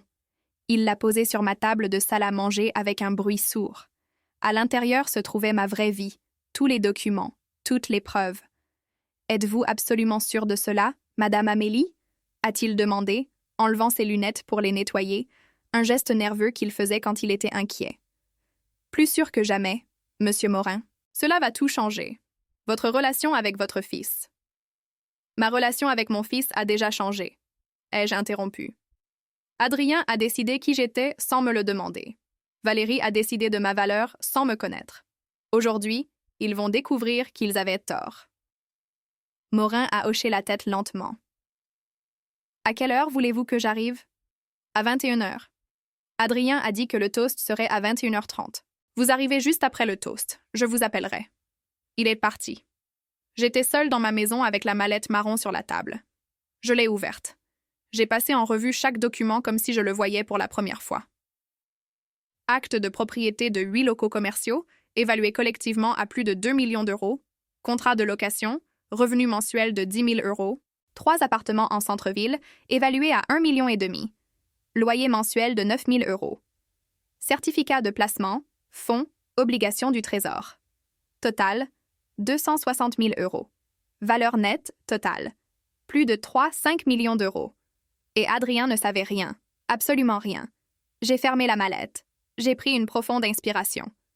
David, ai-je murmuré dans le vide, parlant au fantôme de mon mari mort il y a 40 ans, j'aimerais que tu sois là. J'aimerais que tu puisses me dire si je fais ce qu'il faut. Le silence fut ma seule réponse. À 18 heures, j'ai pris un taxi pour la maison d'Adrien. J'ai apporté une carafe de mon fameux jus de pomme chaude aux épices. Pommes, oranges, canneberges, cannelle, et un sac avec des cadeaux emballés pour le bébé. Prévu pour mars. Le taxi s'est arrêté devant la maison. 2 étages, façade moderne, pelouse manucurée. La maison qu'Adrien pensait pouvoir se permettre seul. Il ne savait pas qu'il se noyait dans les dettes de cartes de crédit que Valérie utilisait comme si l'argent était infini. J'ai sonné. Adrien a ouvert, souriant. Il portait un pull de Noël ridicule avec un renne brodé. Il m'a serré dans ses bras. « Maman, je suis si content que tu sois là. »« Entre, entre !» Il sentait son après-rasage habituel. Pendant 1 seconde, il était redevenu mon petit garçon, celui qui courait m'embrasser quand je rentrais de l'école, celui qui disait « Je t'aime, maman » tous les soirs avant de dormir. Mais ensuite, Valérie est apparue. Robe moulante couleur pêche, décolleté en V, cheveux en vague parfaite, enceinte de 5 mois. Elle avait l'air radieuse, puissante. « Belle maman, ravie que vous ayez pu venir. » L'accent sur « pu », c'était subtil, mais venimeux. La maison était pleine. Mes neveux et leurs familles étaient déjà arrivés. Sarah et Michel, les belles-sœurs, riaient dans la cuisine. Les enfants couraient dans le salon. Tout sentait la dinde rôtie et le cidre chaud. Je me suis assise sur la chaise qu'ils m'ont indiquée, la même que lors de la dernière réunion, dure, inconfortable, dans le coin. Valérie m'a apporté un verre de jus de pomme. « Tenez, belle maman. Sans alcool, bien sûr. À votre âge, l'alcool n'est pas bon. J'avais 68 ans, pas 90, mais je n'ai rien dit, j'ai juste souri.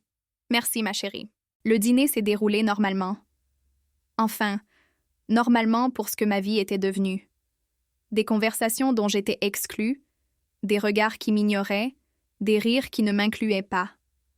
J'ai mangé ma dinde, encore une portion plus petite que les autres, et j'ai observé, mémorisant chaque visage, chaque geste de mépris. À 21 heures précises, Valérie s'est levée, tapotant son verre avec une petite cuillère. Le tintement, le silence des conversations. « Famille, il est temps de porter un toast important. » Tout le monde a levé son verre. Moi aussi. Lentement. Valérie rayonnait de confiance. Elle avait répété ce moment, l'avait planifié. Aujourd'hui, nous ne célébrons pas seulement Noël, nous célébrons un nouveau départ pour cette famille. Adrien la regardait fièrement. Ses cousins se sont penchés, attentifs. Comme vous le savez, notre bébé arrive en mars. Cela nous a fait réfléchir aux responsabilités, à l'avenir. Elle a fait une pause dramatique. Sa main a caressé son ventre. C'est pourquoi Adrien et moi avons pris une décision importante. Mon cœur battait lentement et lourdement, comme un tambour de guerre. À partir d'aujourd'hui, c'est moi qui gérerai toutes les finances de cette famille. Silence absolu. Il est temps que quelqu'un de jeune, de préparé, avec une vision moderne, prenne le contrôle. Adrien a travaillé très dur. Il mérite quelqu'un pour optimiser ses ressources. Plusieurs personnes ont hoché la tête. Très bien pensé, a murmuré Sarah. Valérie a continué, et maintenant son regard s'est fixé sur moi comme un prédateur acculant sa proie. Belle maman, je sais que cela peut être difficile à comprendre, mais c'est pour le mieux. À votre âge, vous ne devriez pas avoir à vous soucier de l'argent, de payer les factures, de décider des dépenses. Elle a souri, un sourire qui n'atteignait pas ses yeux. C'est pourquoi, ce matin, Adrien et moi avons annulé votre carte de crédit. J'ai entendu des halètements étouffés, mais pas d'indignation, d'approbation. C'était la bonne chose à faire, a ajouté Michel. Ma belle-mère devrait faire ça aussi. Ces vieilles dames dépensent parfois pour des choses inutiles. Rire, maudit rire. Valérie a levé son verre plus haut. Alors trinquons à un avenir prospère, à un bébé qui naîtra dans une famille organisée, à des décisions intelligentes. Santé, ont-ils tous crié. Ils ont trinqué, bu, célébré. Ils ont célébré mon humiliation. Adrien s'est approché de moi. Il m'a touché l'épaule. Maman, je sais que c'est un changement, mais c'est bien. Tu n'auras plus à t'inquiéter de rien. Si tu as besoin de quelque chose, quoi que ce soit, demande-moi. Je te le donnerai. Il m'a regardé avec pitié. Mon propre fils me regardait comme on regarde une nuisance qu'il faut gérer. Valérie s'est approchée aussi, radieuse. Vous voyez, belle maman? Maintenant, vous pouvez vivre tranquillement, sans stress, comme une grand-mère devrait le faire. Ils me regardaient tous, attendant, voulant voir comment la vieille dame réagirait, si je pleurerais, si je supplierais, si je m'effondrerais. J'ai posé mon verre sur la table. Le son du cristal contre le bois a résonné plus fort que prévu. Je me suis levée. Lentement. J'ai senti chacune de mes 68 années dans mes genoux, mais je me suis tenue droite. Le dos droit, le menton haut. J'ai regardé mon fils droit dans ses yeux couleur de miel qui m'avaient autrefois regardé avec un amour pur, et j'ai souri. Pas un sourire triste, pas un sourire vaincu. Un sourire calme, énigmatique, dangereux. Mon fils, ai-je dit doucement, ma voix coupant le silence comme un couteau dans du beurre. Tu n'as vraiment aucune idée, n'est-ce pas? Adrien a cligné des yeux. Son sourire s'est figé. Quelque chose dans mon ton l'a déstabilisé. Aucune idée de quoi, maman? L'atmosphère a changé, comme quand le ciel s'assombrit avant un orage. Tout le monde a senti le changement. Les conversations se sont tues. Les enfants ont arrêté de courir. Valérie s'est avancée, sa voix sèche, nerveuse. Savoir quoi, belle maman? Je n'ai pas répondu immédiatement. J'ai laissé le silence grandir, laissé la tension devenir insupportable. Je les ai regardés tous les deux, puis toute ma famille, un par un, gravant leur visage dans ma mémoire. « Monsieur Morin, ai-je dit finalement, sortant mon téléphone. Pouvez-vous venir maintenant? » J'ai composé le numéro. 2 sonneries. « Madame Amélie, apportez la mallette marron, s'il vous plaît. La famille est prête. » J'ai raccroché. Valérie m'a regardée avec une confusion qui se transformait rapidement en panique. « Quoi? Qu'est-ce que vous faites? »« J'attends, » ai-je répondu calmement. Je me suis rassise. J'ai croisé les mains sur mes genoux. « Vous êtes sur le point de rencontrer quelqu'un d'important. » Adrien s'est approché. « Maman, de quoi tu parles? Qui est Monsieur Morin? »« Mon avocat. » Enfin, l'un d'entre eux. L'un d'eux. Adrien est devenu pâle. « Tu as des avocats? »« Plusieurs, mon chéri. Quand on gère un certain volume d'actifs, les avocats sont nécessaires. » Les mots sont tombés comme des bombes. Sarah a murmuré « Des actifs ?» Valérie a ri. Un rire nerveux, forcé. « Belle maman, je ne comprends pas vos blagues. »« Quels actifs? »« Vous avez à peine. »« À peine quoi, Valérie ?» ai-je interrompu. Ma voix n'était plus douce, elle était d'acier. Finissez la phrase. Elle a ouvert la bouche, l'a refermée. Elle n'avait pas de réponse. 20 minutes plus tard, les 20 minutes les plus longues de leur vie, la sonnette a retenti. Adrien a ouvert la porte comme un automate. Monsieur Morin est entré, 60 ans, lunettes épaisses, costume gris impeccable, mallette marron à la main. « Bonsoir, famille », a-t-il salué formellement. « Je suis Édouard Morin, comptable et conseiller juridique de Madame Amélie depuis 20 ans. 20 ans. » J'ai laissé ce chiffre flotter dans l'air. Il s'est approché de moi. « Madame Amélie. »« Monsieur Morin, s'il vous plaît, montrez-leur. » Il a ouvert la mallette sur la table de la salle à manger. Il a commencé à sortir des documents, les uns après les autres. Actes de propriété, contrats, certificats, relevés bancaires. La table s'est remplie de papiers. Adrien s'est approché, en a pris un, l'a lu, est devenu pâle. Il est écrit ici que vous possédez une pharmacie dans le nord de la ville. C'est exact, ai-je confirmé. Je l'ai achetée il y a 18 ans pour une somme modique. Elle vaut maintenant plus de 300 000 €. Je la loue pour 3 000 € par mois. Il a pris un autre document. Ses mains tremblaient. 3 cabinets médicaux en centre-ville. Je les ai achetés pendant la crise de 2008. Excellent investissement. Un autre document. Un café, une papeterie, un salon de beauté. Tous loués. Revenu passif, mon fils. De l'argent qui rentre sans que je lève le petit doigt. Valérie a titubé en avant, arrachant des documents, les lisant avec des yeux écarquillés et incrédules. Ce n'est pas possible. Ce sont 3 appartements dans une tour de luxe. Correct. Ai-je continué. Chacun évalué à plus d'1 demi-million d'euros, loué à des cadres étrangers. 3 000 € par mois chacun. Monsieur Morin continuait à sortir des papiers comme un magicien sort des foulards d'un chapeau, mais ces foulards étaient de la dynamite. Certificat de placement, 260 000 € en fonds, obligation du Trésor. Titre d'État. La pièce était silencieuse de mort. Le seul bruit était le bruissement du papier. Sarah a chuchoté « Mon Dieu ». Michel s'était effondré sur une chaise, sans voix.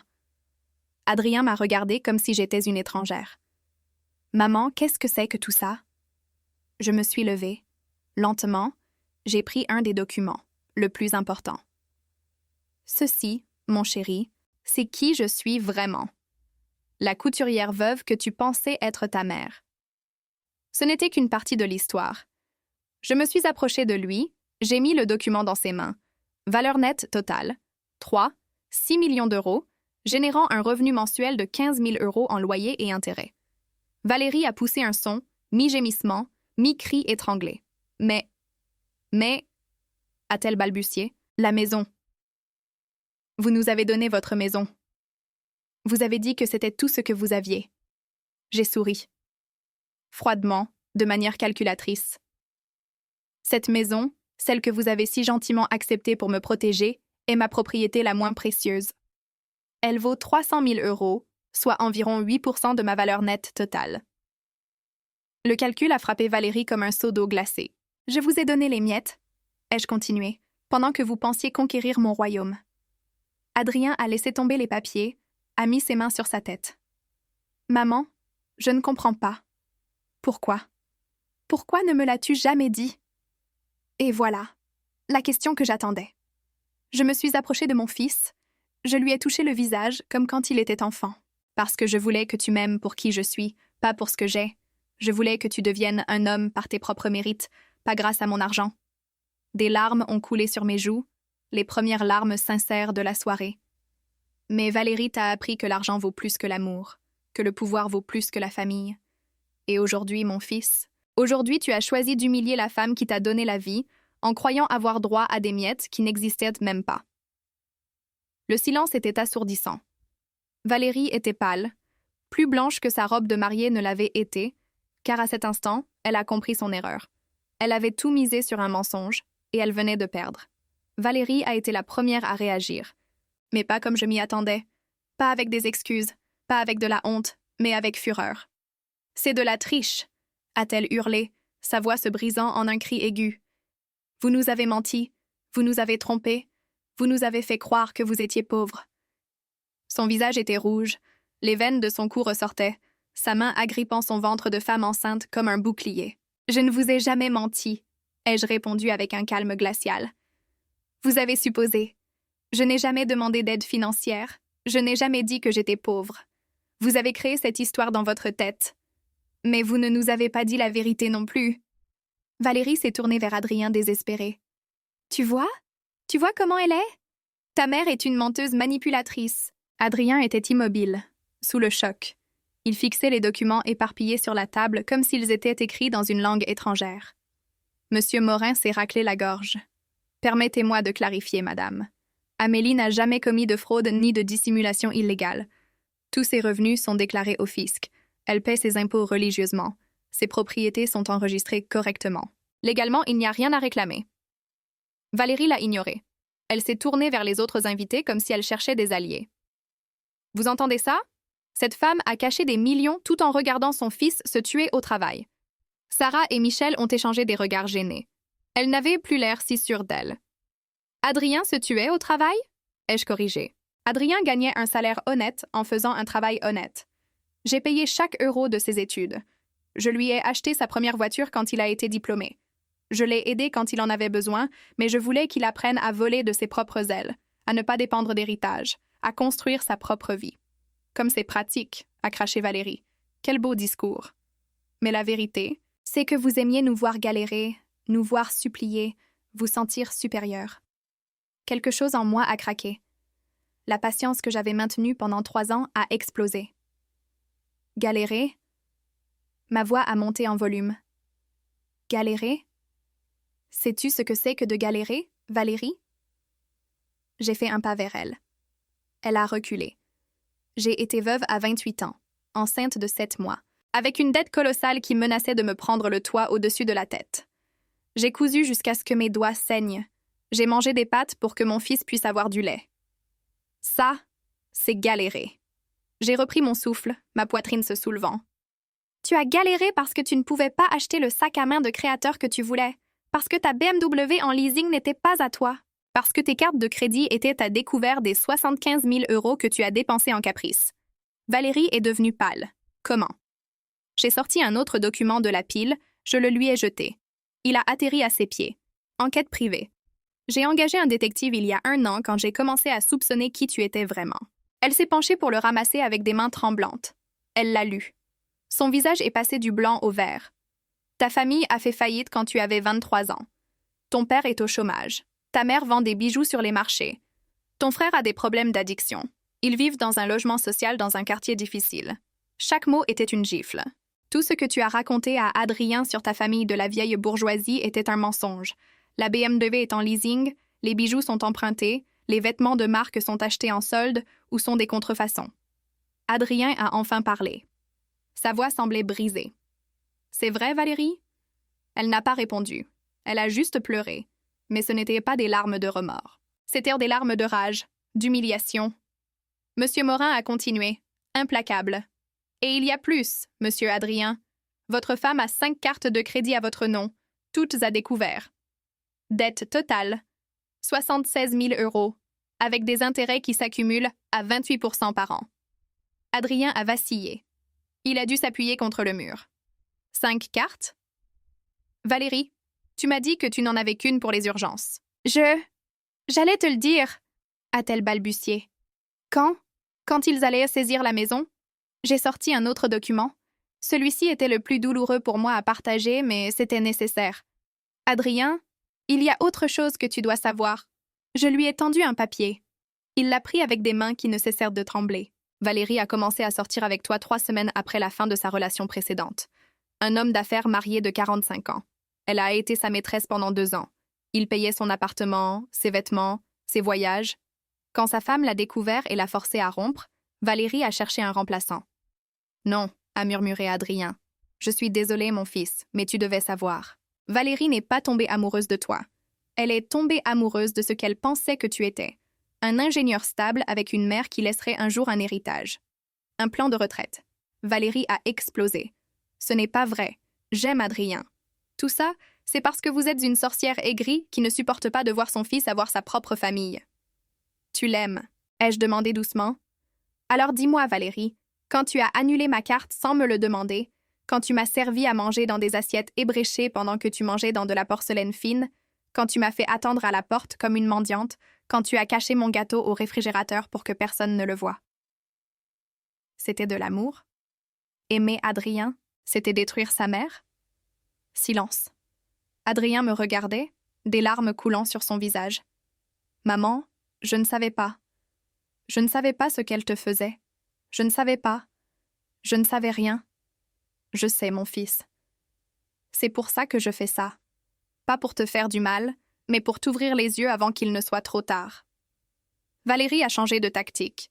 Elle s'est agenouillée devant Adrien, de manière théâtrale, lui attrapant les mains. « Chérie, s'il te plaît, ne la crois pas. Elle essaie de nous séparer, de ruiner notre famille. Pense à notre bébé, à notre fils. » Adrien l'a regardée, et pour la première fois, j'ai vu quelque chose dans ses yeux que je n'avais jamais vu auparavant. Le doute. « Valérie, c'est vrai pour l'homme d'affaires? » Elle a hésité juste 1 seconde, mais c'était suffisant. C'était il y a longtemps, avant de te rencontrer. Ça ne veut rien dire. Et les cartes de crédit? Je peux expliquer? Et tes parents? Ta famille? Adrien, je voulais juste que tu m'acceptes. J'avais peur que tu me rejettes si tu savais. Si je savais quoi, Valérie? Si je savais que tu m'as menti sur absolument tout. Sa voix s'est élevée. Des années de frustration, de manipulation et de demi-vérité explosant enfin. Valérie s'est levée. Son masque était complètement tombé. Elle n'était plus la femme douce et concernée. Elle était une femme désespérée, acculée. « Et alors, si j'ai menti ?» a-t-elle crié. « Tu ne m'aurais jamais regardé 2 fois si tu savais que je venais d'un quartier difficile, que ma mère vend des colliers dans la rue. Tu voulais une princesse, n'est-ce pas? Eh bien, je t'ai donné ce que tu voulais. Je voulais l'honnêteté, » a répondu Adrien, sa voix brisée. Je voulais la vérité. Valérie a ri. Un rire amer, venimeux. La vérité? Comme la vérité que ta mère t'a cachée pendant 40 ans? Au moins, j'ai menti sur mon passé. Elle a menti sur des millions d'euros. Elle s'est tournée vers moi avec une haine pure dans les yeux. Vous avez tout gâché. Vous? Nous aurions pu être heureux. Nous aurions pu avoir une belle vie, mais vous ne pouviez pas supporter de nous voir heureux, n'est-ce pas? Vous n'étiez pas heureux, ai-je dit calmement. Vous construisiez sur des mensonges, et les mensonges s'effondrent toujours. Toujours. Taisez-vous. Taisez-vous. Valérie a attrapé son sac à main. Je ne reste pas ici pour écouter ça. Adrien, on s'en va maintenant. Adrien n'a pas bougé. Adrien, j'ai dit qu'on s'en va. Non. Ce seul mot, 3 lettres, mais il a sonné comme le tonnerre. Qu'est-ce que tu as dit? J'ai dit non, Valérie. Je ne pars pas. J'ai besoin. J'ai besoin de réfléchir. J'ai besoin de digérer tout ça. Digérer? Digérer. Valérie était hystérique. Ta mère vient de m'humilier devant toute ta famille. Elle m'a exposée, elle m'a détruite, et tu as besoin de réfléchir? Tu m'as menti, Valérie. Surtout. Ta famille, ton passé, l'argent, tout. Parce que je t'aimais, parce que je voulais être assez bien pour toi. Si tu m'aimais, a dit Adrien, et sa voix était de la pure douleur, tu aurais respecté ma mère. Tu ne l'aurais pas humiliée, tu ne lui aurais pas enlevé sa dignité. Valérie a ouvert la bouche, l'a refermée. Elle n'avait aucune défense contre ça. Je pense que tu devrais y aller, a continué Adrien. Pour ce soir, va chez tes parents. Tes vrais parents, ceux qui vivent dans ce quartier difficile. Et demain, nous parlerons. Si je pars maintenant, a menacé Valérie, sa voix dangereuse, je ne reviens pas. Adrien l'a regardé longuement. Alors ne reviens pas. Le monde s'est arrêté. Valérie l'a regardé, incrédule, attendant qu'il se rétracte, qu'il court après elle, qu'il la supplie.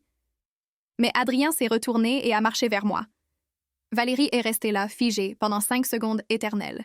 Puis, avec un cri de fureur, elle a attrapé son sac et est partie en trombe. La porte a claqué avec un bruit qui a fait trembler les murs. Le silence qu'elle a laissé derrière elle était absolu. Les invités étaient pétrifiés. Personne ne savait quoi dire, quoi faire. Finalement, Sarah s'est raclé la gorge. Nous pensons qu'il est temps pour nous de partir. Merci pour le dîner. Un par un, la famille s'est éclipsée avec des excuses marmonnées, des regards honteux, jusqu'à ce que nous ne soyons plus que 3. Adrien, Monsieur Morin et moi. Adrien s'est effondré sur le canapé, a couvert son visage de ses mains et a pleuré. Il a pleuré comme je ne l'avais pas vu pleurer depuis qu'il était petit garçon. Je me suis assise à côté de lui, j'ai mis ma main sur son dos. Je n'ai rien dit. J'étais juste là. Morin a discrètement rangé les documents. Madame Amélie, avez-vous besoin de quelque chose d'autre de ma part ce soir? Non, Monsieur Morin. Merci pour tout. À votre service. Bonne nuit. Il est parti. Et nous étions là, mère et fils, dans cette belle maison qui était devenue un champ de bataille. Adrien a finalement parlé, sa voix rauque. Maman, je suis désolée. Je suis tellement, tellement désolée. Je sais, mon chéri. Je ne savais pas. Je ne savais pas ce que Valérie te faisait. Je ne savais pas. Je ne savais rien. Je sais. Pourquoi ne me l'as-tu jamais dit? Pour l'argent? Pour tout? J'ai pris une profonde inspiration. Parce que je voulais que tu tombes amoureux de la vie, pas de l'argent.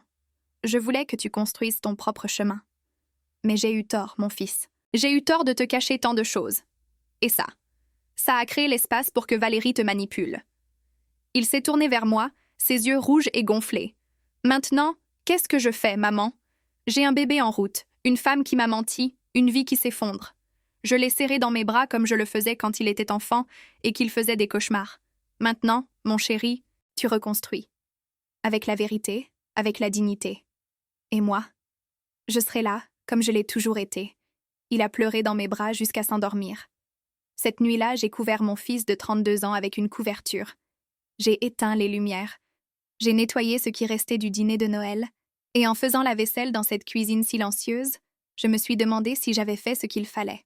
J'avais détruit son mariage, exposé Valérie, révélé des secrets qui auraient peut-être dû rester enfouis.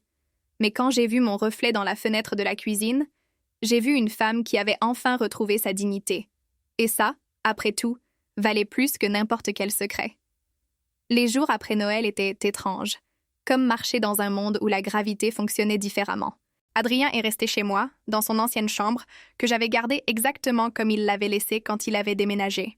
Des posters de son équipe de foot, des étagères avec ses trophées scolaires, le lit simple avec la couette à rayures bleues. Nous n'avons pas beaucoup parlé ces premiers jours. Il digérait, j'attendais. 3 jours après Noël, Valérie a appelé. Il était 11 heures du matin. Adrien a regardé le téléphone vibrer sur la table du petit déjeuner. Il l'a laissé sonner. « Tu ne vas pas répondre ?» ai-je demandé. Je ne sais pas quoi lui dire. Le téléphone a cessé de sonner. 30 secondes plus tard, il a recommencé. Cette fois, Adrien a répondu en mettant le haut-parleur. Je suppose qu'il voulait que j'entende. « Adrien, nous devons parler. » La voix de Valérie était calme, trop calme, calculée. « Je t'écoute. »« Pas au téléphone. Viens à la maison, s'il te plaît. Nous devons régler ça comme des adultes. » Je ne sais plus ce qui est vrai et ce qui est un mensonge avec toi, Valérie. Il y a eu une pause. Quand elle a repris la parole, sa voix s'est brisée. Je sais que j'ai tout gâché. Je sais que je t'ai menti. Mais je l'ai fait parce que je t'aime, Adrien. Parce que j'avais peur de te perdre. Tu as menti sur ta famille, ton passé, l'argent. Surtout. Je sais, et je passerai le reste de ma vie à me faire pardonner. Mais chérie, nous avons un bébé en route, notre enfant. Vas-tu vraiment détruire notre famille pour les erreurs que j'ai commises? Un coup de maître. Utiliser le bébé comme bouclier. J'ai vu Adrien vaciller. Je n'essaie pas de détruire quoi que ce soit. J'essaie de comprendre qui tu es vraiment. Je suis la femme qui t'aime, la mère de ton enfant. C'est ce qui compte, n'est-ce pas? Une autre pause. Ta mère t'a empoisonné l'esprit, Adrien. Elle t'a montré des papiers, t'a dit des demi-vérités, t'a manipulé pour que tu me détestes. Ma mère m'a montré la vérité. La vérité, ou sa version de la vérité. La voix de Valérie s'est durcie. Pense-y, elle a caché des millions pendant 40 ans. Elle t'a regardé galérer, travailler, te noyer dans les dettes, et n'a jamais levé le petit doigt pour t'aider. Et je suis la méchante?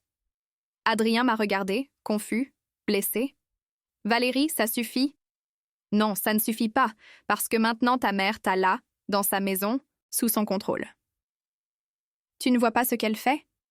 Elle m'éloigne, moi, ta femme, ton bébé. Elle répète le même vieux schéma. Te contrôler. Personne ne me contrôle. Oh, vraiment? Alors rentre à la maison maintenant. Prouve-moi que tu peux prendre tes propres décisions sans que ta maman te dise quoi faire. C'était de la manipulation pure, cristalline, mais c'était brillant. Adrien a serré la mâchoire. Je serai là. Mais pas pour revenir. Pour parler comme tu l'as dit. Comme des adultes. Je t'attendrai. Elle a raccroché. Adrien s'est levé. Maman, je dois le faire. Je dois lui parler, clarifier les choses. Je sais, mon fils. Vas-y. Mais vas-y les yeux ouverts. Il est parti 1 demi-heure plus tard. Je suis restée à la maison, tricotant une couverture pour le bébé qui naîtrait dans 3 mois. Des mains occupées, un esprit inquiet. Adrien est revenu 4 heures plus tard. Son visage était pâle, bouleversé. Que s'est-il passé? Il s'est effondré sur le canapé. Valérie. Valérie a un plan. Quel genre de plan? Elle veut que nous allions en thérapie de couple pour sauver notre mariage. Elle m'a montré des vidéos sur YouTube de familles qui surmontent des crises. Elle a parlé du bébé, de comment notre fils mérite d'avoir ses parents ensemble. Il a pris une profonde inspiration. Et puis elle m'a dit quelque chose qui m'a glacé le sang. J'ai attendu. Elle m'a dit que si je ne revenais pas vers elle, si nous ne réglions pas ça, elle allait me poursuivre pour obtenir la pension alimentaire maximale. Elle allait demander la maison. Elle allait rendre ça aussi sale et douloureux que possible. J'ai fermé les yeux. Bien sûr, quand la manipulation émotionnelle échoue, les menaces sortent. Et que lui as-tu dit? Que j'ai besoin de temps, que je ne peux pas simplement effacer tous les mensonges et faire comme si de rien n'était. Il s'est frotté le visage. « Maman, qu'est-ce que je fais? » Je me suis assise à côté de lui. J'ai pris ses mains. « Mon fils, je ne peux pas décider ça pour toi. C'est ta vie, ton mariage, ton bébé. Mais je vais te dire ce que je peux t'offrir. Du soutien, peu importe ce que tu décides. Même si je retourne avec elle. Même si tu retournes avec elle. Parce que tu es mon fils. et ça ne changera jamais. Il a de nouveau pleuré. Je ne sais pas si je l'aime, maman. Je ne sais pas si je l'ai jamais aimée, ou si j'ai juste aimé l'idée de qui je pensais qu'elle était. C'est la question à laquelle tu dois répondre. Les 2 mois suivants ont été un tourbillon. Valérie a intensifié sa campagne. Appels quotidiens, textos, photos d'échographie. Regarde ton fils, Adrien. Vas-tu vraiment nous abandonner? Elle a engagé un avocat, a menacé de poursuites pour abandon de famille, pour abus psychologiques. Elle a inventé des histoires de mauvais traitements. Mais ensuite, M. Morin a fait son travail. Monsieur Adrien, lui a-t-il dit un après-midi dans mon salon, j'ai examiné la situation juridique. Votre femme peut demander une pension alimentaire? Oui. Mais comme vous ne l'avez pas abandonnée, elle vous a effectivement mis à la porte lorsque ces mensonges ont été découverts et qu'il n'y a pas d'abus prouvé, le juge sera raisonnable. Et la maison? Elle est à vos 2 noms, mais vous avez payé la compte avec un prêt de votre entreprise. J'ai les documents. Dans un divorce, elle serait divisée équitablement. Compte tenu des dettes de carte de crédit qu'elle a cachées, vous finiriez probablement par la vendre et partager le peu qui reste. Adrien a hoché la tête lentement. Et le bébé? Garde partagée, très probablement. Vous avez le droit d'être un père, monsieur Adrien. Elle ne peut pas vous enlever ça. Mais alors, il s'est passé quelque chose que personne d'entre nous n'attendait. Fin février, 2 semaines avant la date prévue de l'accouchement, j'ai reçu un appel. Un numéro inconnu. Amélie? Oui? Qui est à l'appareil? Je suis Rebecca, la mère de Valérie. Mon cœur s'est accéléré. Madame Rebecca? J'ai besoin de vous parler en personne. Pouvons-nous nous rencontrer? Nous nous sommes donné rendez-vous dans un café près de chez moi. Je suis arrivée 15 minutes en avance. J'ai commandé un café que je n'ai pas bu. Rebecca est arrivée à l'heure. 57 ans, des cheveux grisonnants tirés en queue de cheval, des vêtements simples mais propres, des mains rudes par le travail, des yeux fatigués mais gentils. Elle s'est assise en face de moi, a commandé un thé. « Merci d'être venue », a-t-elle dit doucement. « Dites-moi, Madame Rebecca, de quoi s'agit-il » Elle a pris une profonde inspiration. « Je dois m'excuser. Pour ma fille, pour tout ce qu'elle vous a fait. Je ne m'attendais pas à ça. Je sais que Valérie vous a maltraité. Adrien me l'a dit. Enfin, Valérie m'a raconté sa version, mais je connais ma fille. Je sais quand elle ment. Ses yeux se sont remplis de larmes.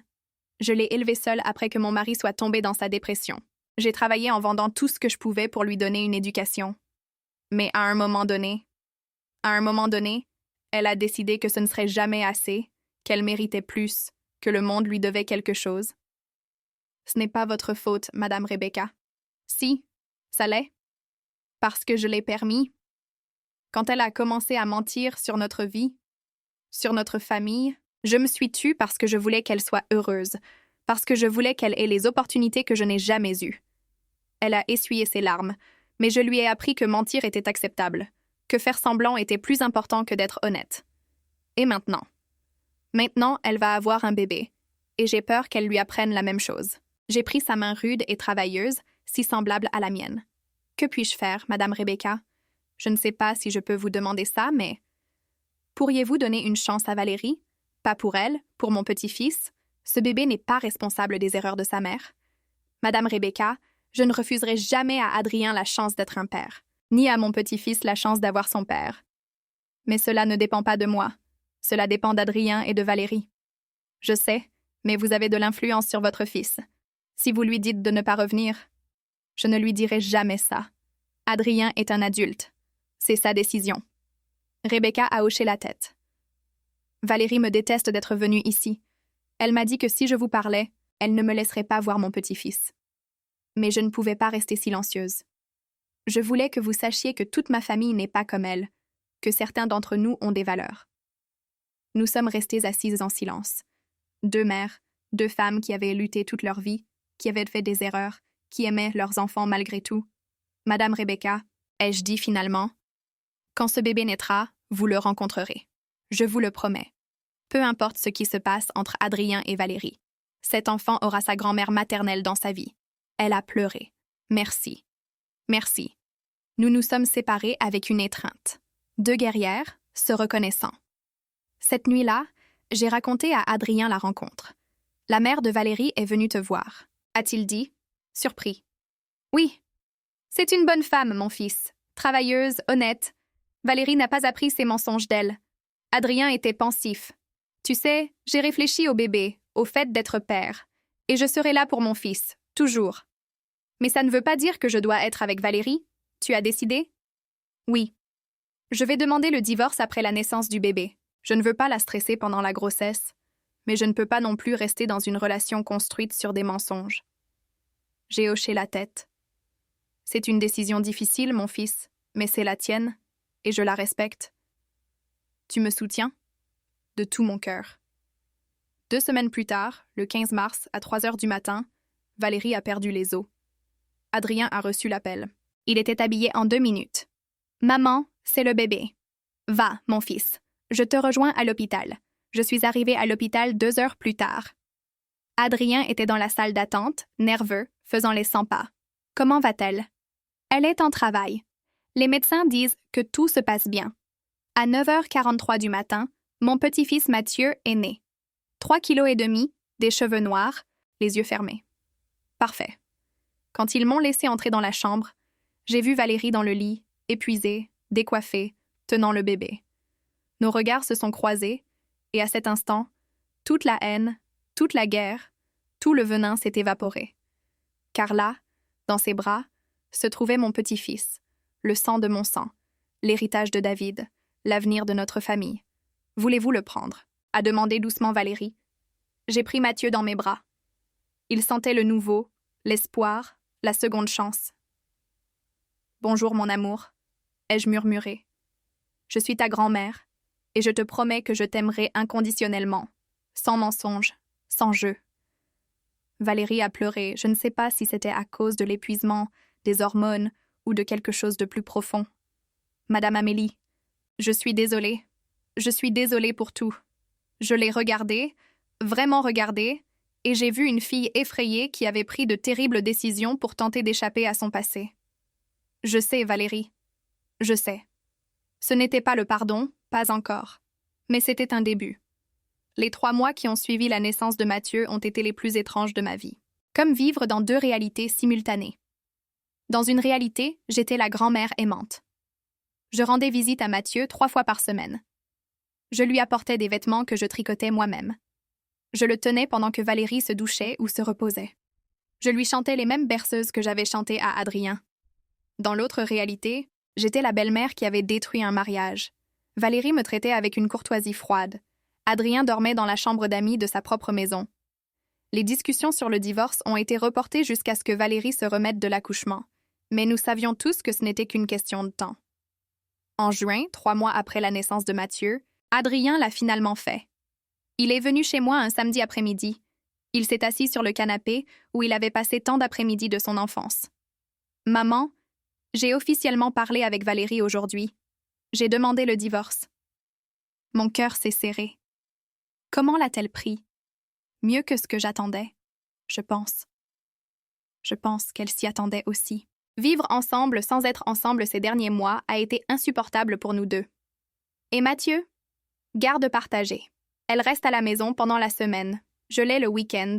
Nous nous adapterons à mesure qu'il grandira. Il a pris une profonde inspiration. Et maman. Il y a autre chose.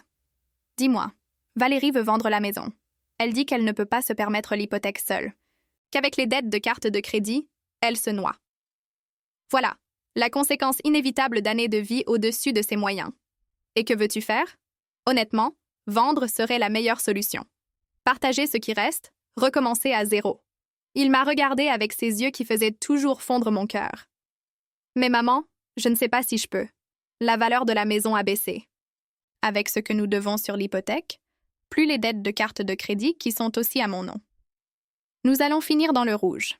Combien? Il a sorti des papiers. Il les avait étudiés. Il avait des chiffres notés de sa petite écriture soignée.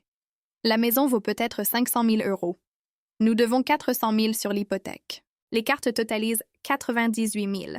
Valérie a continué à dépenser après Noël. Il a fait le calcul mental, si nous vendons. Après avoir tout payé, il nous restera peut-être 2 000 € à partager. 1 000 chacun. Et avec ça, tu dois repartir de zéro. Ouais, louer un appartement pour moi et pour quand Mathieu viendra. Acheter des meubles, des vêtements, tout. Il a ri amèrement.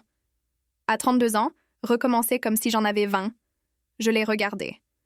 Mon fils, mon guerrier, vaincu mais pas brisé. Et j'ai pris une décision. Adrien, il y a quelque chose que je dois te dire. Qu'est-ce que c'est, maman? Je me suis levée, je suis allée dans ma chambre, et j'ai pris une enveloppe de mon coffre-fort que j'avais préparée 2 semaines plus tôt. Je suis revenue au salon, je la lui ai tendue. Ouvre-la. Il l'a fait. À l'intérieur se trouvèrent des documents. Il les a lus, ses yeux s'écarquillant. Maman, c'est l'acte de propriété d'un appartement. C'est exact. Dans un bon quartier. 2 chambres, 2 salles de bain, cuisine équipée. D'une valeur d'environ 200 000 €, je l'ai acheté il y a 6 ans comme investissement. Et pourquoi me le montres-tu? Parce qu'il est à toi. Silence. Quoi? Je te le donne, mon fils. Pour que tu aies un endroit où vivre. Pour que Mathieu ait un foyer quand il est avec toi. Pour que tu puisses recommencer. Maman. Non, je ne peux pas accepter ça. C'est trop. Ce n'est pas trop. C'est ce qui est juste. C'est ce que j'aurais dû faire il y a des années. Te soutenir sans te rendre dépendant. Te donner des outils sans t'enlever la faim de grandir. Adrien a regardé le document avec des larmes dans les yeux. Mais il y a des conditions, ai-je continué. Des conditions? Oui. Première condition.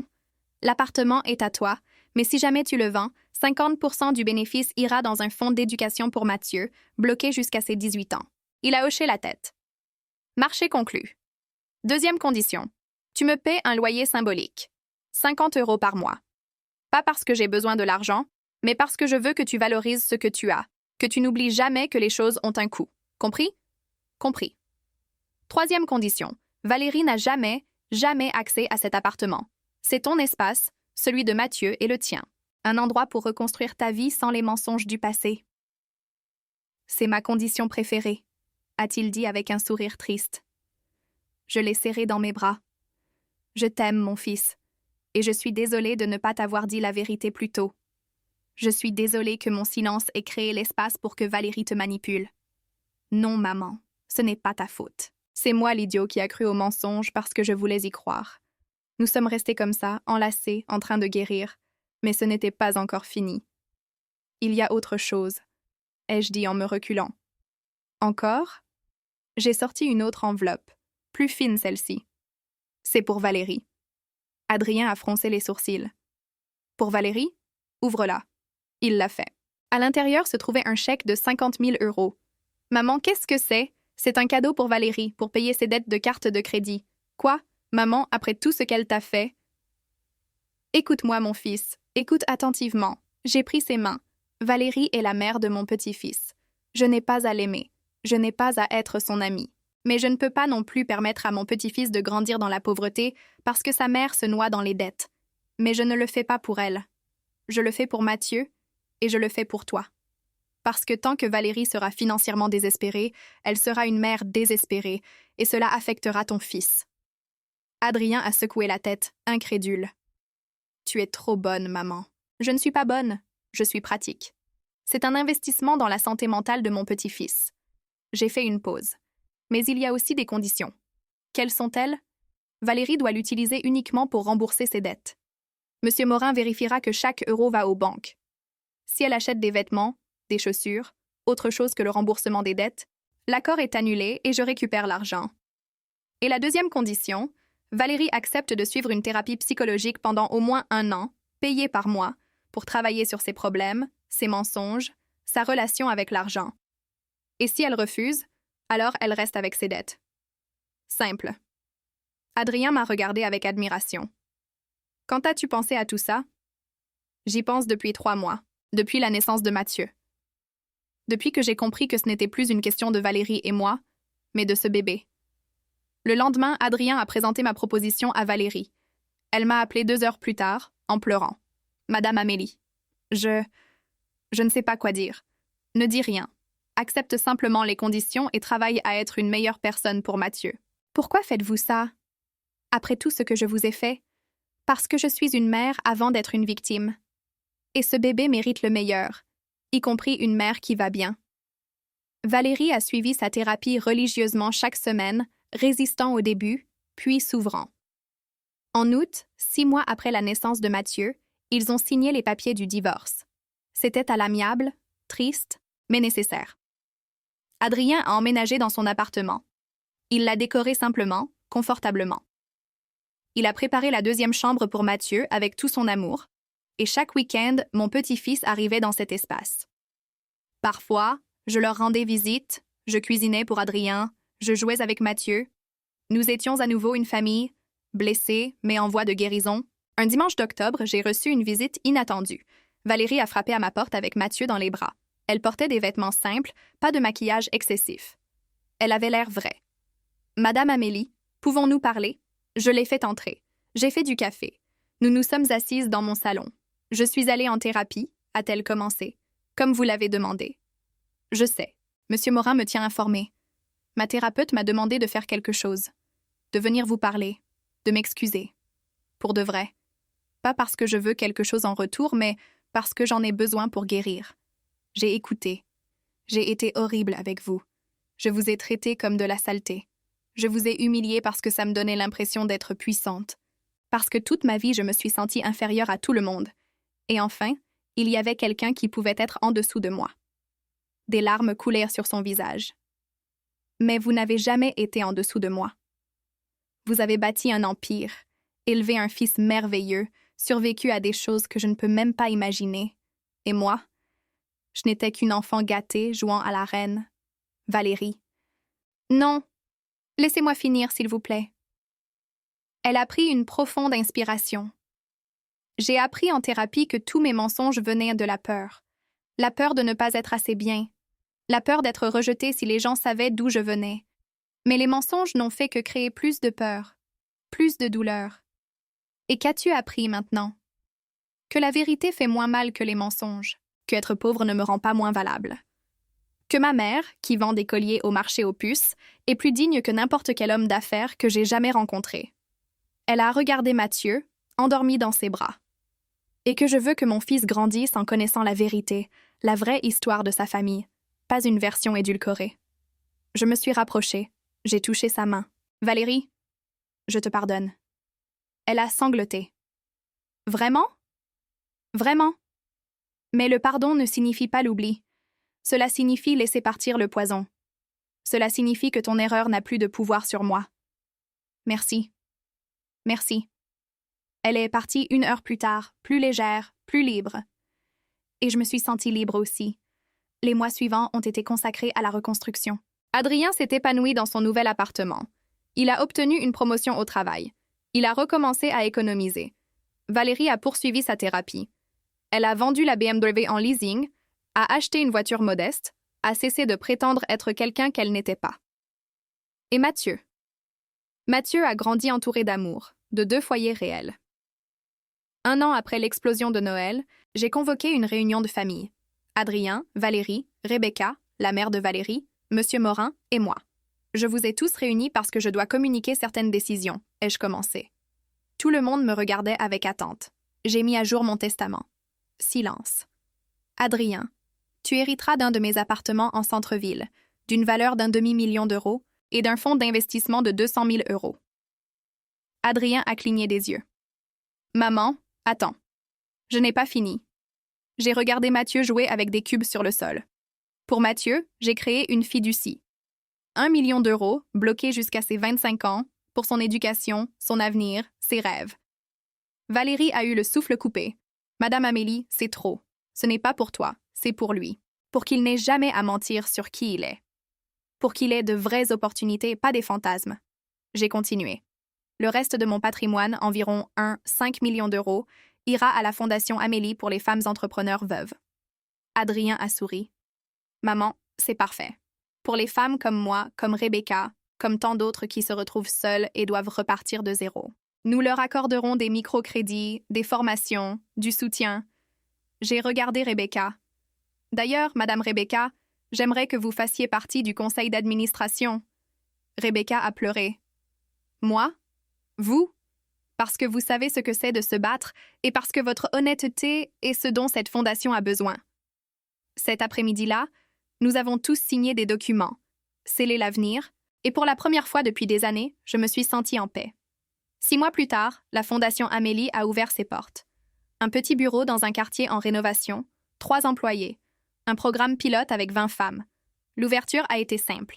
Café, beignets, des femmes courageuses racontant leurs histoires. Adrien était là avec Mathieu dans les bras. Valérie est venue aussi. Rebecca a coupé le ruban inaugural. Et moi, Amélie, la veuve, la couturière, la femme qui a bâti un empire en silence, je pouvais enfin crier ma vérité. Cette nuit-là, de retour chez moi, je me suis assise sur mon canapé à fleurs, le même où j'avais passé 40 ans à coudre des rêves. J'ai sorti une vieille photo. David et moi, jeunes, enlacés devant notre modeste petite maison.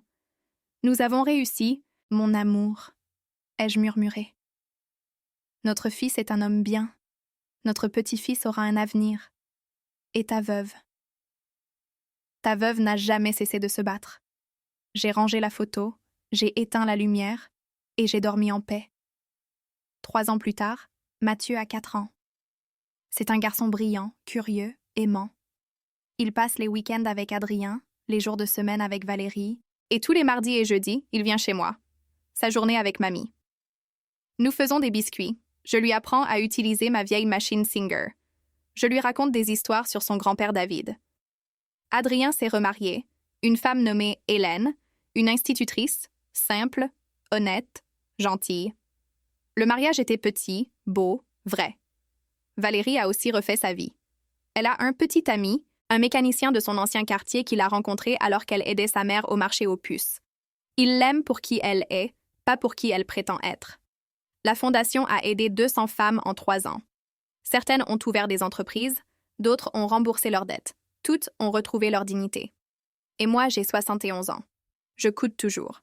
Plus pour l'argent, mais par amour. Chaque point est une prière, chaque vêtement un héritage. Hier, Mathieu m'a demandé « Mamie, pourquoi tu travailles si dur si tu es déjà riche ?» Je me suis agenouillée devant lui, j'ai touché son petit visage parfait. Mon amour, je ne travaille pas pour l'argent. Je travaille parce que chaque point me rappelle qui je suis, d'où je viens et où je vais. Et où vas-tu, mamie? J'ai souri. Vers un avenir où toi, mon beau garçon, tu sauras que la vraie valeur n'est pas dans ce que tu possèdes, mais dans ce que tu construis, dans la façon dont tu traites les autres, dans la dignité que tu ne laisses jamais personne t'enlever. Il m'a serré dans ses bras. Je t'aime, mamie. Et je t'aime, mon chéri. Et je t'aime. Si cette histoire a touché votre cœur, laissez-moi un commentaire en me disant d'où vous me suivez, quelles leçons vous en retirez. Avez-vous déjà dû défendre votre dignité devant votre propre famille? Partagez votre expérience, mettez un j'aime si vous croyez que la dignité n'a pas de prix, et abonnez-vous pour continuer à entendre des histoires de femmes qui se relèvent, qui se battent, qui n'abandonnent jamais. Parce qu'à la fin, la vraie richesse n'est pas ce que vous gardez à la banque, c'est ce que vous ne laissez jamais personne vous prendre. Votre nom, votre vérité, votre dignité. Que cette histoire vous rappelle qu'il n'est jamais trop tard pour reprendre la parole, pour poser des limites, pour dire assez. Jusqu'à la prochaine histoire, prenez bien soin de vous et n'oubliez jamais, jamais votre valeur.